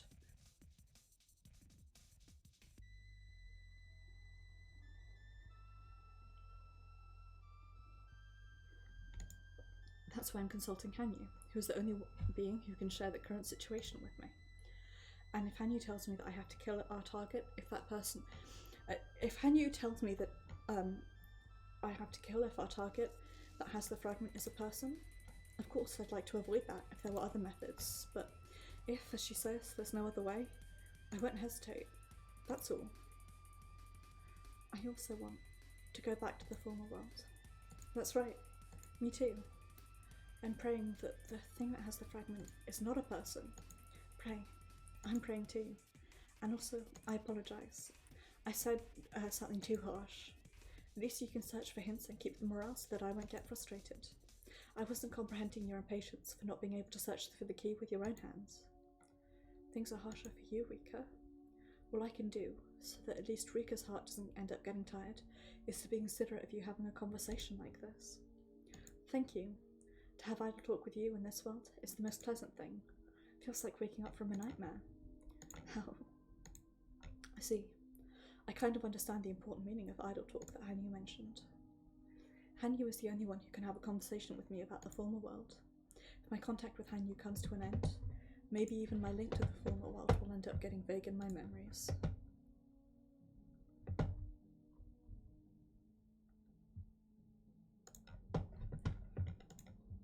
In other words, it would be a story where a helpless and heartbroken little girl, mentally unstable and saying, "This isn't the world where I live," is born. Leave it to me. I'll definitely go back to that world with you. So, you two, keep on collecting hints. If I make any progress, I'll contact you again. Understood. Rika, hang on there. Fight on, you see? Yeah. I can't hear Hanyu's voice anymore. The light of the crystal globe gets weaker and weaker. But as long as the otherworldly radiance is still present in it, I can believe that this world is not the world that I should live in. In the past, maybe I wouldn't have shed even one tear here. But the tears I could shed already dried completely. I grasp the crystal globe firmly and reflect upon the yell Hanyu gave me. I'll give it my best. Fight on. I go to a corner where a pile of ancient documents is packed. Since it's something that interferes with Hanyu, then it must be something related to the legend of Oyashiro-sama. In other words, I was thinking that some kind of hint could be written inside this pile of ancient documents. What I'm looking for isn't here, but there might just be a clue here towards what I actually need to find. I take some books from a pile of ancient documents and pack them into the knapsack I found. There are things I can read, but there are also things that I can't understand at all. The important papers are amongst the things I can't understand. I'll have to give up. I best not think about that for now. Decide to take some of the ancient books I actually can read and read them secretly at school and on my futon. Going in and out of the ritual tool shed comes with the risk of being found by my parents. In that sense, and since from now on I could probably reduce that risk as well, I felt a bit relaxed. Parents are probably the ones who understand their kids best, and also the ones that should help them out before anything else. However, that's in the case of normal beings, and not the case of a witch like me. If your daughter starts to say things like,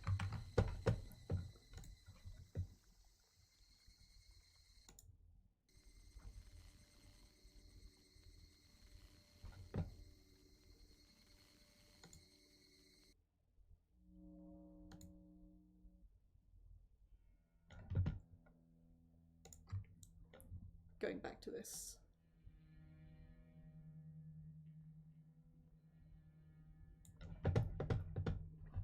If your daughter starts to say things like, I'm not a person in this world, normally you'd put her in a straitjacket and call for an ambulance.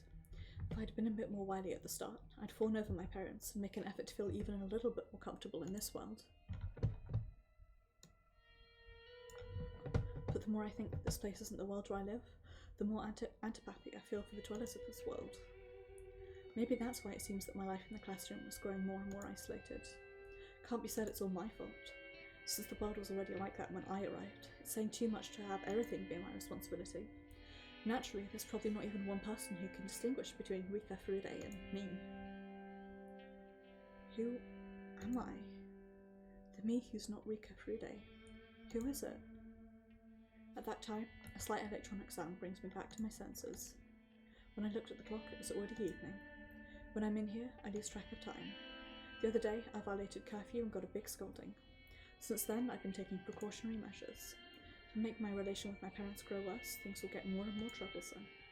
I guess now is a good opportunity to call it a day for today.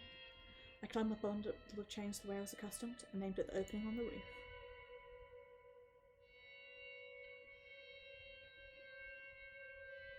When, wrapped in the voices of the cicadas I was completely tired of hearing, I returned to the head house. There I saw that a case tightly packed with beer and 3 bottles of wine had been placed in front of the entry hall. The beer case was probably for a drinking party or something they'd hold in the assembly hall of the shrine. Since my father doesn't drink beer for pleasure, I instantly realised it's for the assembly hall. They deliver it before the drinking party so that it'd be cooled down in advance in the hall's refrigerator. And the wine is probably for my father's private use. See, my father was into Western alcoholic beverages and especially liked wine. In the past, I used to obtain it by taking it out from the head house, since my parents would be gone from Shore 56. However, in this world, my parents are well, so I can't take them so easily. Greedily staring at them as I'm about to enter the entry hall, the door's lock resists my effort with a clank.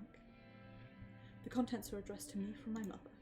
Seems there was a sudden death in the Kimiyoshi family, and she left to help them with a memorial service. She'd be coming back late, and so on. Those were the contents. In the postscript, it's written that some sake would be delivered from the sake shop, so she wants me to take it inside the entry hall when it arrives. I see, so that's how it is. If it had arrived when I was here, I could instruct it to please place it over there, but it arrived before, and I can't leave it lying around in such a place. To receive complaints that I'm not attentive from my mother later would also be a problem. Without hesitation, and making a face of complaint, I carry everything inside the entry hall, dragging the beer case along. After that, I solidify my thoughts about the wine in front of me. There could have been a mistake in the sales slip, right? Sake shop at the village is small after all. My father telephones them and says that the wine he ordered is missing one bottle. They'll probably bring another bottle without thinking much of it. So even if a bottle were to disappear from this place now, if I just have a single bottle, I can fully enjoy my long stay in this place, since I dilute it to drink. After taking another look into the room, and entry hall, I rushed into my room and thrust the bottle I was carrying into the futon in the closet. No, since I'm living together with my parents, it's not like I'll have opportunities to drink like that. I rush to the kitchen, grab a glass, water, corkscrew, and finally a paper pack of orange juice and jump into my room.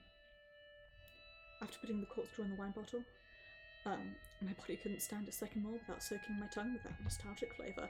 I had this mood very intensely last night. Abruptly I was like, I'm craving ice cream and wine. But nowhere was open, because it was like 11 o'clock at night, and I considered getting some wine today, but I was feeling too lazy to walk over to the main grocery store, so I just didn't. In such a world, if I'm not soaked in the wine that I like, what could I be doing? I spill the wine into the glass, and by hearing The tapping sound of the orange juice being filled with it, I was just like a dog drooling.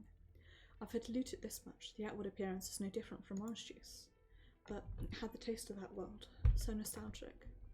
Formerly, this taste was the savour of the tears of the loser who'd surrendered to Showa at 58 and was not able to slip out. But now, even the tears of such a loser can feel sweet, with affection. In that dead-end world, it was a very salty thing. But even so, I had my friends to kindly embrace me. I was tolerant enough to, just choose to surrender to Takano and live lazily in an infinite corner. But this world doesn't even have that warmth. It's been a week since I woke up here. It's not clear to me if I'm still able to return to the former world. Had I not relied on the wine already, my resignation that it may become a long stay would have cornered me until a point where I'd not be able to endure. Got an itchy face. It's alright. In that world, too, I was similarly cornered. Then, while dipping into wine, I lazily tried my best, and it worked out somehow, right? I want to be set free from this Rika Frude quickly. No matter who in this world I explained it to, they wouldn't be able to understand. There are no allies for me in this world. No matter who listened to me, they'd think I'd gone nuts. But if I think about the Rika Frude of this world, it's only reasonable. The Rika Frude of this world was an introverted girl who didn't have many friends at all. And on a certain day, after being hit by a ball in the schoolyard, she suggests that she's not a dweller of this world. If it were to be heard by someone close to that big physician, Yamamoto, he'd be quite capable to suggest that I suffered brain damage when I was hit by the ball. But in this world, maybe that would be the best explanation. At least before I arrived here, Rika Frude was Rika Frude and she was a proper being in this world. Maybe it'd be appropriate to say that, on a certain day, a being, I, who was different from the Rika of this world, appeared and took over Rika's body. I see. Am I not Rika Frude? That's right. The Rika Frude of this world is the Rika Frude of this world, and she is a different being from me. Until now, even in different worlds, I've been doing no more than interpret that as I myself. When I think like that, regardless of whether she's been having happy days or not, I feel like I've done something awful to the Rika Frude of this world. Naturally, it's too late to apologise now, and after all, I can't even return to this body to Rika Frude anymore. If I assume there's a way to apologise at least, be nothing more than recognising the single existence that is the Rika Frude of this world. Because if I took Rika Frude's name, certainly the girl who was supposed to exist will end up disappearing from this world. So it means that the only way to apologise to that girl is to not call myself Rika Frude. No, I wanted to do that for a long time. Felt the young me, who was pampered as the reincarnation of Oyashiro-sama, and the aged me, who was aware of many worlds travelling through them, had different personalities. But if I could think of them not as personalities, but being themselves, being different, then I'd definitely not be Rika Frude anymore. I wonder who I'd be. Absent-mindedly, I glance over at the wine bottle. Take a swig of my orange juice, which is not wine watered down or watered up with wine, I should say. Wonder if I like this brand. My father always used to drink this wine. As a result of that, I borrowed it from him in many worlds and drank it too. Now that this wine will console me for a bit, for I can't even spend the days lazily if I don't give my heart a rest borrowing the power of the alcohol. Without the wine, I can't go on living. Then, in other words, I'm not living anymore. I am the wine. In other words, I'm not Rika Frude, I'm the wine. We're looking at the brand name of Western characters I don't know how to pronounce, written in the wine label. That'll be my name, I thought. My name is Rika Frude. Not that. Burncastle. Can't read it. Next time, I'll try asking my father how to read it. Oh my god. So at the beginning of each game, there was like a monologue written, usually in the form of a little poem by Frederica Burncastle, who is also a character in Umineko, which I believe had already been... No, this set of stories is considered 2.5. So Higurashi 1 is the question arcs, Higurashi 2 is the answer arcs, 2.5 are these like bonus arcs, and then 3 is Umineko 1, which later became like the Umineko series. So that's cool. That's a fun little flash forward to Umineko, and a bit of an explanation, because 100% sure on that. Like, we definitely I confirmed with a friend, Lynn Theory, who has been playing Moon Echo, that Federica Berncastle in their game is in Moon Echo is definitely Rika Furude / Federica Berncastle in Higurashi. So Federica Berncastle. Somehow the name doesn't matter anymore. My thoughts are starting to blur. To this damned world, cheers.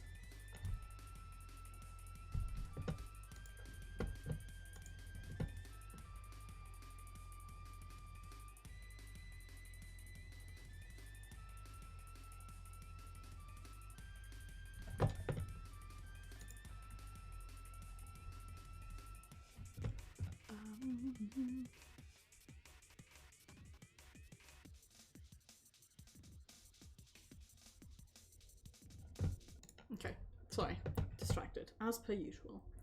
Thank you very much for always making my meals, Nipa. Oh, what's gotten into you all of a sudden? Mother's Day was a long time ago. While being kind to my mother and patting her shoulder, I caressed her head. Of course, it's all just a ruse. The power similar to Hanyu's is dwelling in her. If I touch her like this, I'll be able to feel it, no matter how weak it is. If I feel that power coming from my mother, I wonder if I'd be able to kill her right here and now. I also wanted to check. Okay, in the sort of chapter, so I can't. Back. Oh well. I should have no hesitation to kill, but I can't really say. I do have no hesitation right now. That's why I wish the power wouldn't dwell in my mother. But at the same time, I also had a sinking feeling. If the power wasn't in her, I didn't know where I should look next. Far different from the expectations of my mother laughing ticklishly. I carefully make sure if she's the person I should kill or not. Thank you. I've gotten enough of your gratitude for now, so please let me go. It's ticklishly painful. While laughing, not entirely unpleased, my mother said, enough already. Even with its careful investigation, I couldn't feel any sign of the power. My mother is not the being who has the fragment. I'm already caressing my father's head. It wasn't in him either. Seeing that the two closest people to the legend of Oyashiro-sama were not the ones, the probability of the fragment dwelling in a person seemed to be low. Not having to kill a person makes me happy, but it also means that I've lost a clue. Probability of being in a person is low, but I guess I should make sure of it by caressing the heads of the villagers other than my parents whenever I have a chance. Along with that, I have to start deciphering that pile of ancient documents from the ritual toolshed. If I were to compare the sin of killing one person with all the trouble I'd have to take to finish reading that huge pile, I need a long time to decide which of the two to choose.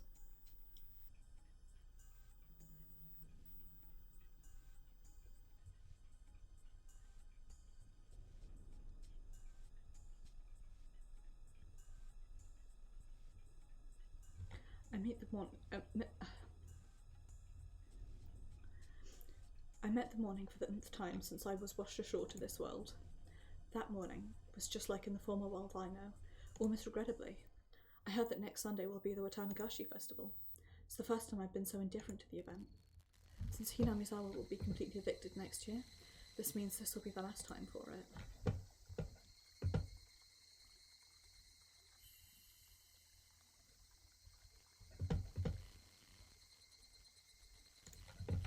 Trying to decide, do this music or not. I'll keep it. Seemed a solemn festival was being prepared as a send-off.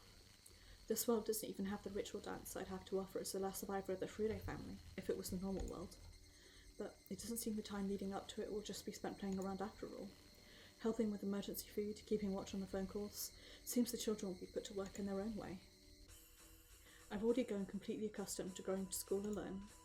When I went to school together with Toko, we ran, fell down, and every day was busy and fun.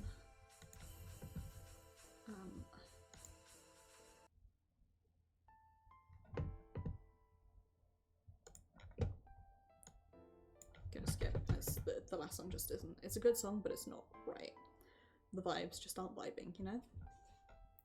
Every day together was busy and fun, but that already feels like a scene from a long gone past. A number of days have already passed. I even happened to sort out my feelings. Now I was already losing the ability to shed tears over memories like those. Everything in order to go back to the former world. Even if I happen to curse the mess I made, I won't shed tears again. That's why, even having met Satoko in front of the school gate and being bluntly ignored, in spite of having greeted her, I don't feel sad anymore. Because the real Satoko is my best friend. So even if I'm ignored by this fake Satoko, my heart won't be hurt at all. Mion wasn't bluntly cold like Satoko, but she seemed to think of me as only one classmate amongst many. Reina seemed to try to communicate with me instead, but that was a contact out of some kind of pity that originated from my isolation. Just accepting that contact seemed sad instead. So I came to treat Reina's unnecessary nosiness unkindly. Having repeated that approach several times, Reina sensed I didn't wish for that and started not to care for me either. I don't find being all by myself lonely anymore. In this fake world, being isolated as a foreigner was only natural, and socialising was so annoying and unnecessary that I found my situation comfortable instead. That's right, comfortable. If I reached the point where I'd feel like that, even if nobody talked to me during the break, even if I'm not invited to eat lunch, even if I'm not invited to play after school, I'd be perfectly fine. Since the classroom is only a few students, if I pick a book not related to the class, it will end up immediately confiscated by Chie. Reading an ancient document during class seems to be impossible, so I had no choice but to wrap it up with a cover I made by folding flyers face down and go on reading at the break time, pretending to be reading a tankobon manga. Bringing a manga is forbidden, but as long as it's a novel, and as long as you don't read it during class, she overlooks it, meaning tacit consent.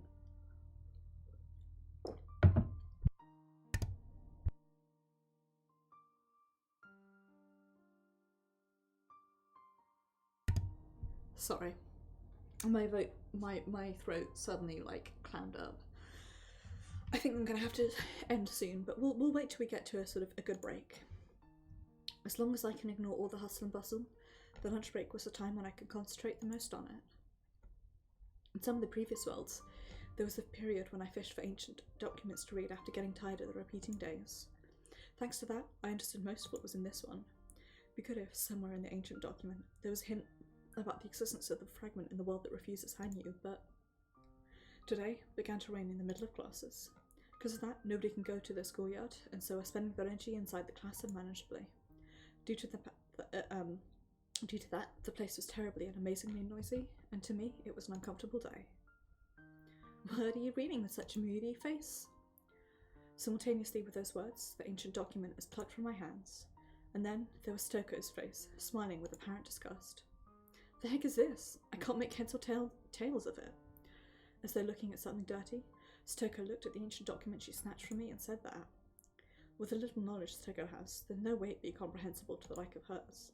After all, even I, who learned how to read ancient writings with my father in the past, have difficulties to understand it if I don't read it many times over. Naturally, to Stoko, its contents meant nothing.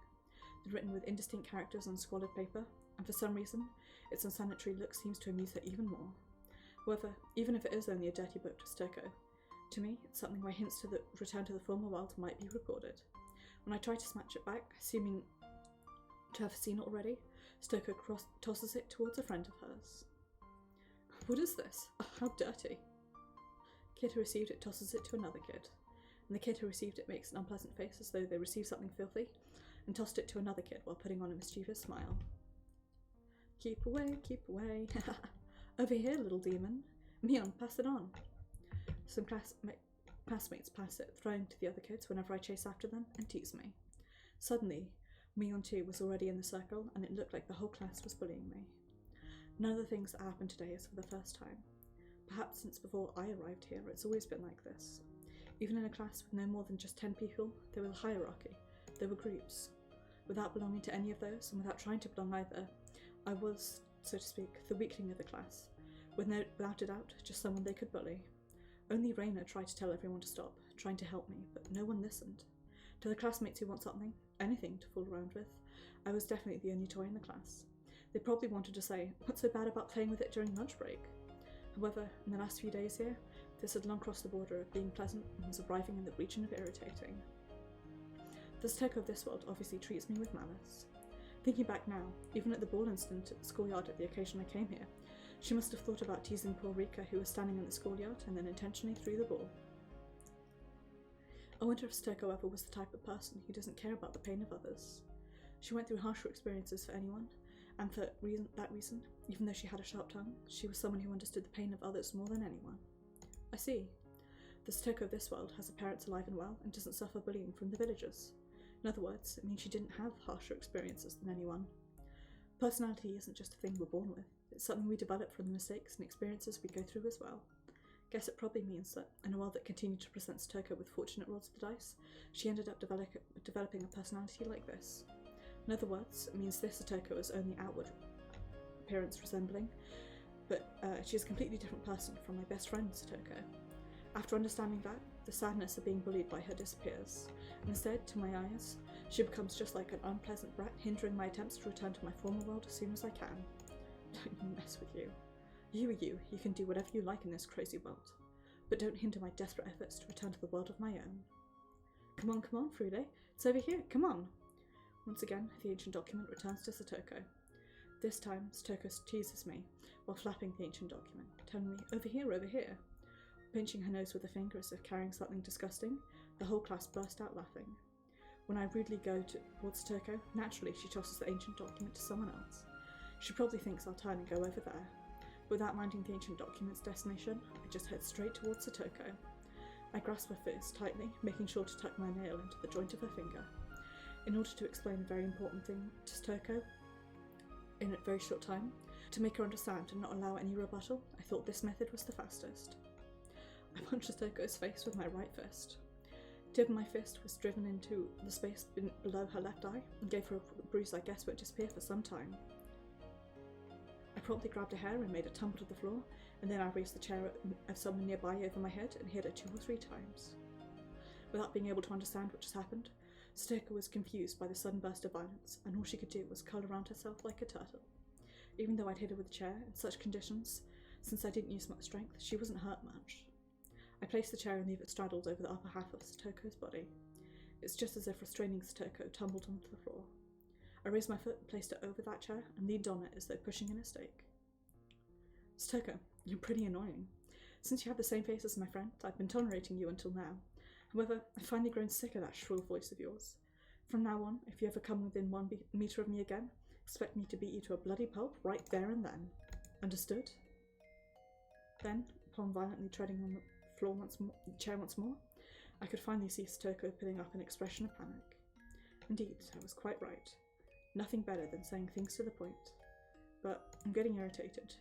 This expression of Satoko is something I'd never wish to see. To have created that expression with my own hands made me feel bad. But it's fine. After all, this Satoko is not the Satoko I know. Besides, I'll definitely leave this world someday. Even if I were to kill her in that place, she doesn't have anything to do with the Satoko of my world. So even if Satoko turned those panicked eyes towards me like this, my heart didn't feel pain at all. Hey, give Rika's book back. Here, Rika. Rena took back the ancient document for me from an dumbfounded classmate. You've done enough, so please forgive Satoko. It's a bit too much. Fine. Then, snatching my important book and disturbing my precious reading time isn't too much? I didn't mean it like that. If you have nothing to do with it, go away. I'm satisfied that you managed to get this back. I kicked the chair away to show that I've released Satoko, but it seemed like she was scared by my gesture of rudely kicking the chair, stiffening her body. I quickly returned to my seat. Then, Satoko started to loudly cry, to the point of being shameless. Satoshi rushed over there and made a big fuss, full of carefulness, saying, "Infirmary, infirmary." Immediately the fuss reached the staff room and Chie and the principal rushed over. Are you alright, Satoko? This may become a bruise. Satoshi, please take her to the infirmary and let her rest there. I'll call Dr. Yamamoto. While Chie was organising everything, it seemed the principal was asking me on what had happened in the classroom.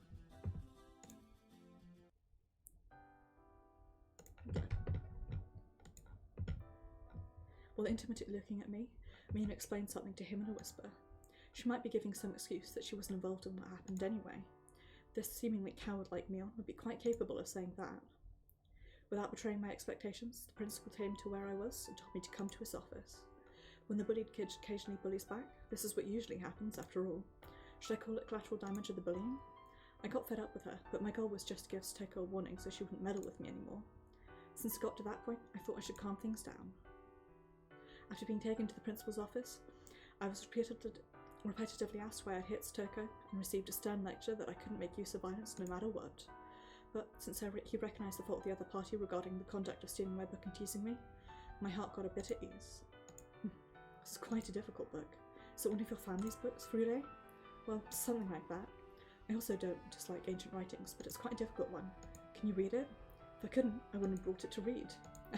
That's true. Could you please tell the school principal here a bit about what kind of subject it's written? Instead of looking for the contents of that book, it felt more, Jester trickled with pity, and felt more like he intended to relax my heart at least a bit, since I'd been isolated and bullied in the classroom. Accepting that would do nothing but to increase my present misery even more.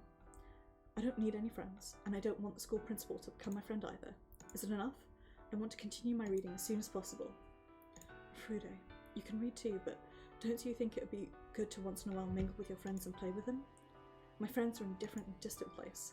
Since they're not here, I'm not interested in it. Your hand, doesn't it hurt? Eh? Right after being told by the principal, I realise. When I hit Satoko with all my strength, it seems it was grazed by some chance. My right fist was using a bit of blood. Since Dr. Yamamoto was coming to the infirmary, go there and have him treat it. I'll do that. Frude, the school isn't just a place where you study. It's also a place where you make friends. I'm a bit impressed that. If you'll excuse me. Thank you. The principal who can give me a lecture is not the principal of this world, so I didn't bother listening. Midway towards the school infirmary, I passed in front of the classroom. Myers went with some classmates, but they immediately turned away. Maybe this is a good sign.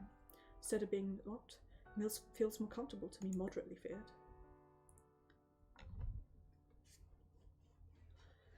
I'm trying to work out when a good place to pause this would be.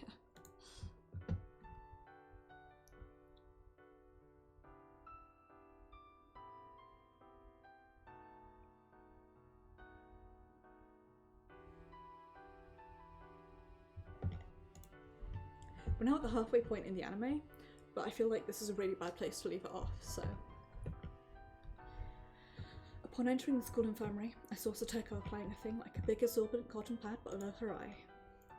When Chie, who was accompanying her, saw my figure, she came to me making a scary face. Come on, you two. Satoko, say, I'm sorry for taking your book. Frude, say, I'm sorry for hitting you, and apologise to each other. Having quelled up my sudden violence and made a timid face earlier, now Satoko was putting up a discouraged face, maybe for having recovered her composure and cooled down.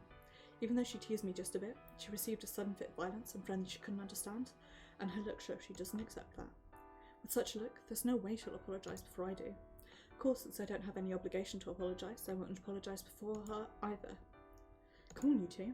If you don't apologise to each other, we'll stay like this forever, Chie shouts at us. While making a bluntly bothered expression, I push out my fist oozing with blood to Yamamoto. It's bleeding, isn't it? Sit down. Let's disinfect it. You two, can't you listen to what the teacher says? Apologise. If we keep on angering Chie like this, I said she's quite capable of telling us to stay after school. It's not a laughing matter. When I get stuck with detention in an unknown school, right when each second is so precious to me. When I understand this much, I acted faster. While having Yamamoto disinfect my wound, I smoothly speak words of apology. Miss Hojo, I'm sorry for hitting you. Speaking it by myself, I was shocked with how that apology didn't come from my heart. She has probably the same opinion, but at the moment she appreciates that I can at least put it into words. Come on, Frude apologised. Satoko, you apologise too. I'm sorry for taking your book and teasing you. Just like me, Satoko too speaks words that didn't come from her soul. I stare right into her eyes, and through my eyes tell her to never mess with me again. However, there's no way this utterly cheeky Satoko would flinch with such a trifling thing. Now she was glaring back at me with eyes that wanted to say, I'll beat you at your own game. Chie was shocked with the lack of heart in both our apologies. At that moment, the bell signalling the end of lunch break echoed. Then, Satoko, let's go back to the classroom. Frude, too, come back as soon as the medical treatment is over. Chie left the school infirmary, accompanied by Satoko. Without even giving her a glance, I just held up my right hand to Yamamoto. Prickling pain of the disinfectant was somewhat weak, and I didn't even feel like the right hand receiving medical care was my own. I see. This is Rika Frude's hand. It's not my hand. Everyone's really sad that this year will be the last for the school. You are too, right? Not particularly. I'm not sentimental like that. Hometown used to live and will be submerged at the bottom of the lake. There's no way not to feel sad. I understand how you feel. It seems that Yamamoto interpreted the strained atmosphere of the classroom like that. he understands it like that, maybe that's fine. To me, it's irrelevant. You had lots of friends up until just a while ago too, but unexpectedly, all your especially close friends ended up transferring away all at once. I understand how you feel lonely for all of a sudden ending up alone. My close friends, huh? Remember Tomita and Okamura? You were always together with those two boys, weren't you? I think you're extremely loved as the lone girl of the group. I see. Means the Rika Frude of this world too once had friends. Does it mean that, unluckily, those friends ended up changing schools en masse and left me behind? But they weren't your only friends, were they? I understand your loneliness, but it'd be much better for you to become friends with the other kids in the class and have fun with them, even though that relationship might only last until next year. It's not that I don't want to become close to them. My real friends, as if you said, have already gone far away, to a very distant place. I just want to go back there. Rika, when did you come to talk like a grown-up like that? Well, I just felt like it. Ever since the point where you got knocked out by a ball, you've had a gloomy expression you've never showed before. I'm worried. I don't know how much intimacy this man called Yamamoto has with Rika Frude and how much he knows about her heart. But judging by his tone, he seemed to be one of the precious few adults who could understand the heart of a child, just like the Irie of other worlds. Think that perhaps when the ball hit me, Rika Frude died. People died that easily, nobody would play dodgeball. Then, if you died because of that, that would mean you're dead right now? Yamamoto laughed lightly, but not in a mocking way at all. It was strictly to urge me to continue. I see. Yamamoto isn't just the doctor of the school infirmary. Seems he also intends to be a consultant for students at a sensitive age. The fact that he's in Irie's place isn't just for show. For some reason, I felt like I could open a bit of my heart to him. Maybe it's because he doesn't exist in the world I know. Countering the form of any person who exists in the world I know feels unpleasant to me. That's why I felt all the more like I could open my heart, at least to a person who doesn't overlap with the other worlds. Yamamoto thinks of me as a young girl who just hit puberty after all. No matter what kind of nonsense I grumbled to him, he'd still nod in agreement. I'm not the Rika Frude that Yamamoto and the others know. What do you mean by that? Then who would you be? For the moment, I've decided to call myself Burncastle. If I called myself Rika Frude, it would be bad for the original owner of this body. Bun? Is that a Western name? Sounds like the name of a space alien or something. Where did it come from? Where did you come from? From a different world. An if world, for example. It's the same Hinamizawa, but it's a world where the history and the way things came about is completely different. In this world, the dam project is determined and the eviction of the villagers are settled cleanly, but my world is different. There, the villagers unite and stand up against the dam project, eventually overthrowing it. And then the dam project that was frozen indefinitely. I came from a world like that. Then you mean the Hinamizawa you came from doesn't sink under a lake? That's right. Even after 1983, the calm life we've always had continues. Sounds like a nice Hinamizawa. I like this place a lot, so the eviction is a painful reality. That's why I admire the Hinamizawa of the world you say you come from. I wonder, could you tell me a bit more about the Hinamizawa of that world? They say that no matter what kind of nonsense a person babbles, nodding is the first step of the counselling. If I didn't have so much miscellaneous knowledge, maybe I'd have shed tears of gratitude for the intently listening Yamamoto. But I can't overcome the temptation that wants to continue my story. Urged by Yamamoto, I continue on, about how in that world there's a great resistance movement called the Dam War, and how, after several years, the project is withdrawn. And then, via that war, the villagers strengthen their bonds, and all the villagers are united. The students of that school, absolutely everyone shares the friendship, and how transfer students from outside the village also join in. And then, Mion, as the class president, opens a club where we happily play games.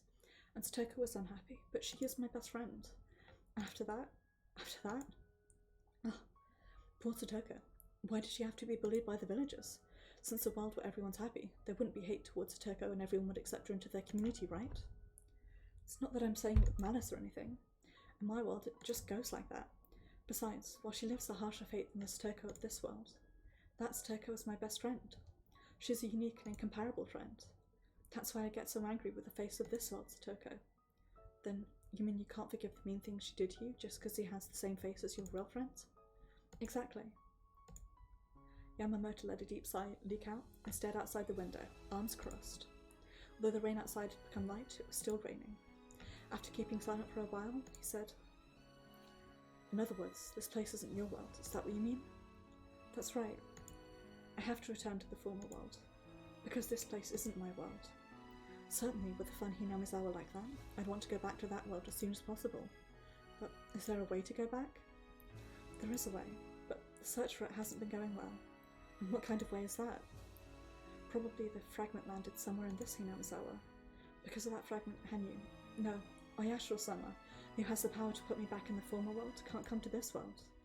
Oyashiro-sama, you say? Is it the Oyashiro-sama worshipped at the Furude Shrine? It's too long to explain, but something like that. I've travelled to many worlds along with her. As a result of that, this world is the only one that I've landed alone in. That's why as soon as she comes for me, I intend to leave this place. Suddenly, the story grew bigger, huh? In other words, you mean you're supposed to come to this world together with Oyashiro-sama? And for some reason, Oyashiro-sama, who can take you out of this world, can't enter it for some reason. In other words, you mean you're like a boat that ended up drifting and was left behind? Simply speaking, it's something like that. Even if I want to summon her to this side, the fragment that refuses her is somewhere in this Hinamizawa. If I don't locate and burn it, I can't go back to the former world. Where is that fragment you mentioned? Somewhere around here. Fragment is a feeling, so it's somewhere where it dwells. I don't know what kind of shape the thing it's in has, and there isn't any guarantee that it's inside a thing. Maybe it's inside a person. I don't know anything. It said you burn it if it's a thing, right? But what to do about it if it's a person? Hanyu said that if it's a person, killing the person has the same meaning. I'm praying that it's not a person carrying the fragment. Who is that one called Hanyu? Is that a new character? It's Oyashiro-sama's alias. Rather, Hanyu is the real name. The name Oyashiro-sama is a suitable name that the villagers of ancient times gave her, isn't it? I see. Was that written in the book you're reading? It's not exactly what I meant. Yamamoto doesn't unfold his arms and starts to groan as he's putting his things together. Once again, a silence arrived where only the sound of the rain could be heard. I guess I was nervous. Even though I knew telling him my story wouldn't solve anything, I still ended up putting it into words. Right about now, Yamamoto is probably suspecting that something's happened to my head. Looking at that complex expression, it was easy to imagine it. Does it seem likely that this fragment will be found? I don't know. Since the power that it interferes with Hanyu, I thought there'd be hints on something related to Oyashiro-sama, so I was reading the old manuscripts. I'm looking for hints to what to look for. That's my situation. I see. It'd be good if you find it. But if it turns out to be a person, what will you do? You don't really intend to kill them, right? If I'm asked flat out, it would be hard to answer, but that's the only way to return to the former world. Perhaps I won't hesitate. At any rate, looking from my world's standpoint, this world is the same as a delusion or a daydream. No matter who I kill, the person would be alive in my world and doesn't have anything to do with it. I see, but hold on for a second. Maybe to you this world is a dream, but this place is the real world to me, you know? No matter who it would be, to be killed is troublesome. I know the theory, but if I'm able to go back without being a murderer, I'd never cross that line. Let's return to the subject. That Hanyu who's telling you the way to go back to the former world. How does she impart that knowledge? Do you receive something like divine revelations, or does she appear in your dreams? It's not something that big. I have conversations with her.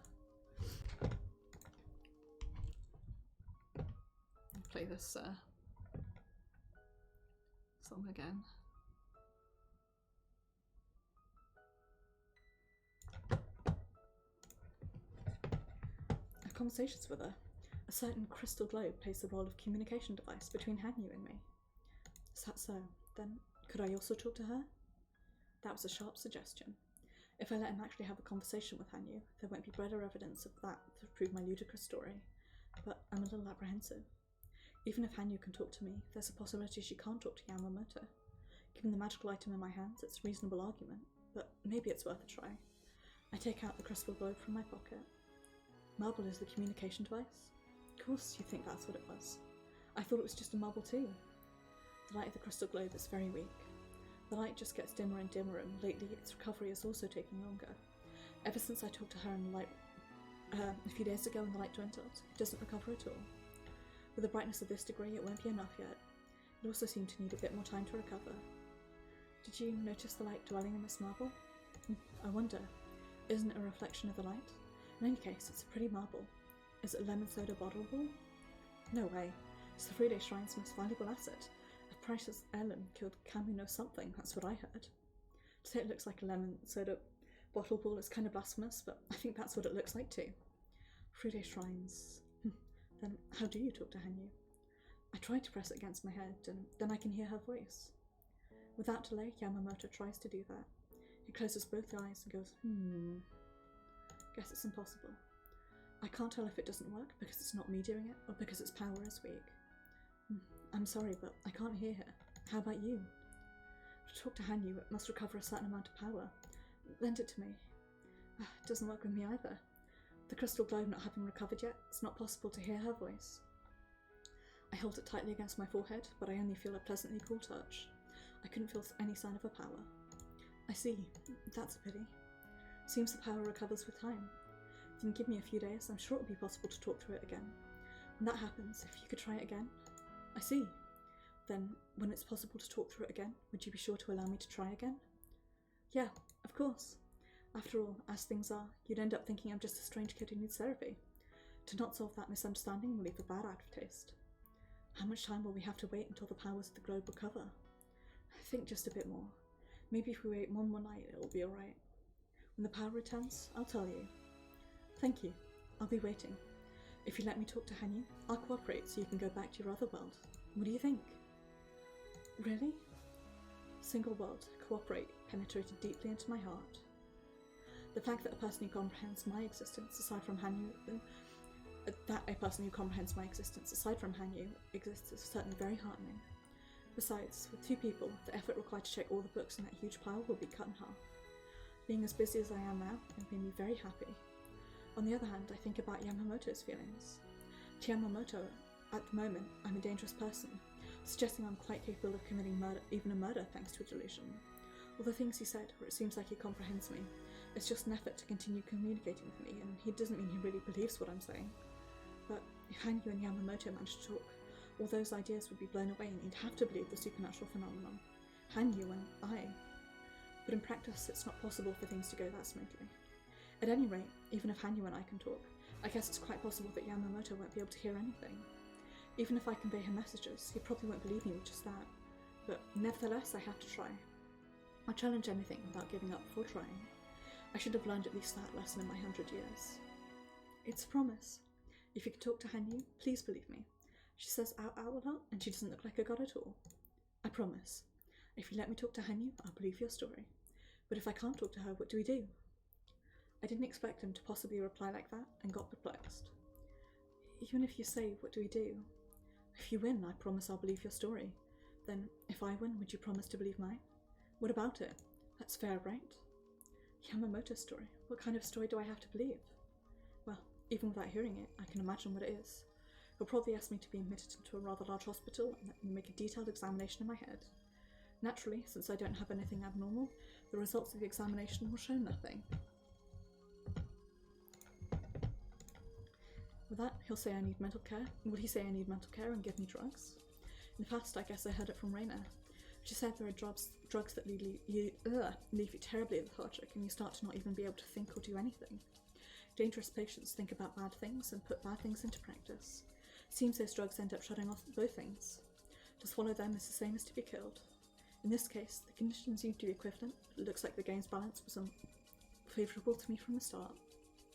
As I thought, I shouldn't have told that incorrigible Yamamoto guy about this. How regret fills my heart.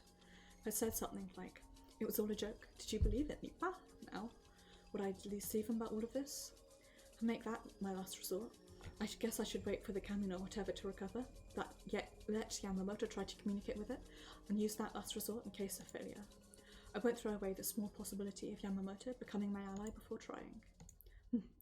Then, I'll neatly clear my schedule for tomorrow for Rika. Is that alright with you? He pulls a memo pad from his pocket and proposes that while checking the other things on his schedule. I nod without objections.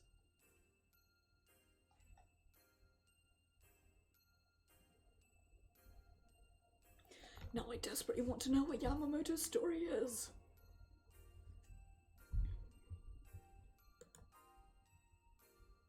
Well, lads, on that perfectly timed, oh my god, there's like, oh thank goodness, on that perfectly timed, oh my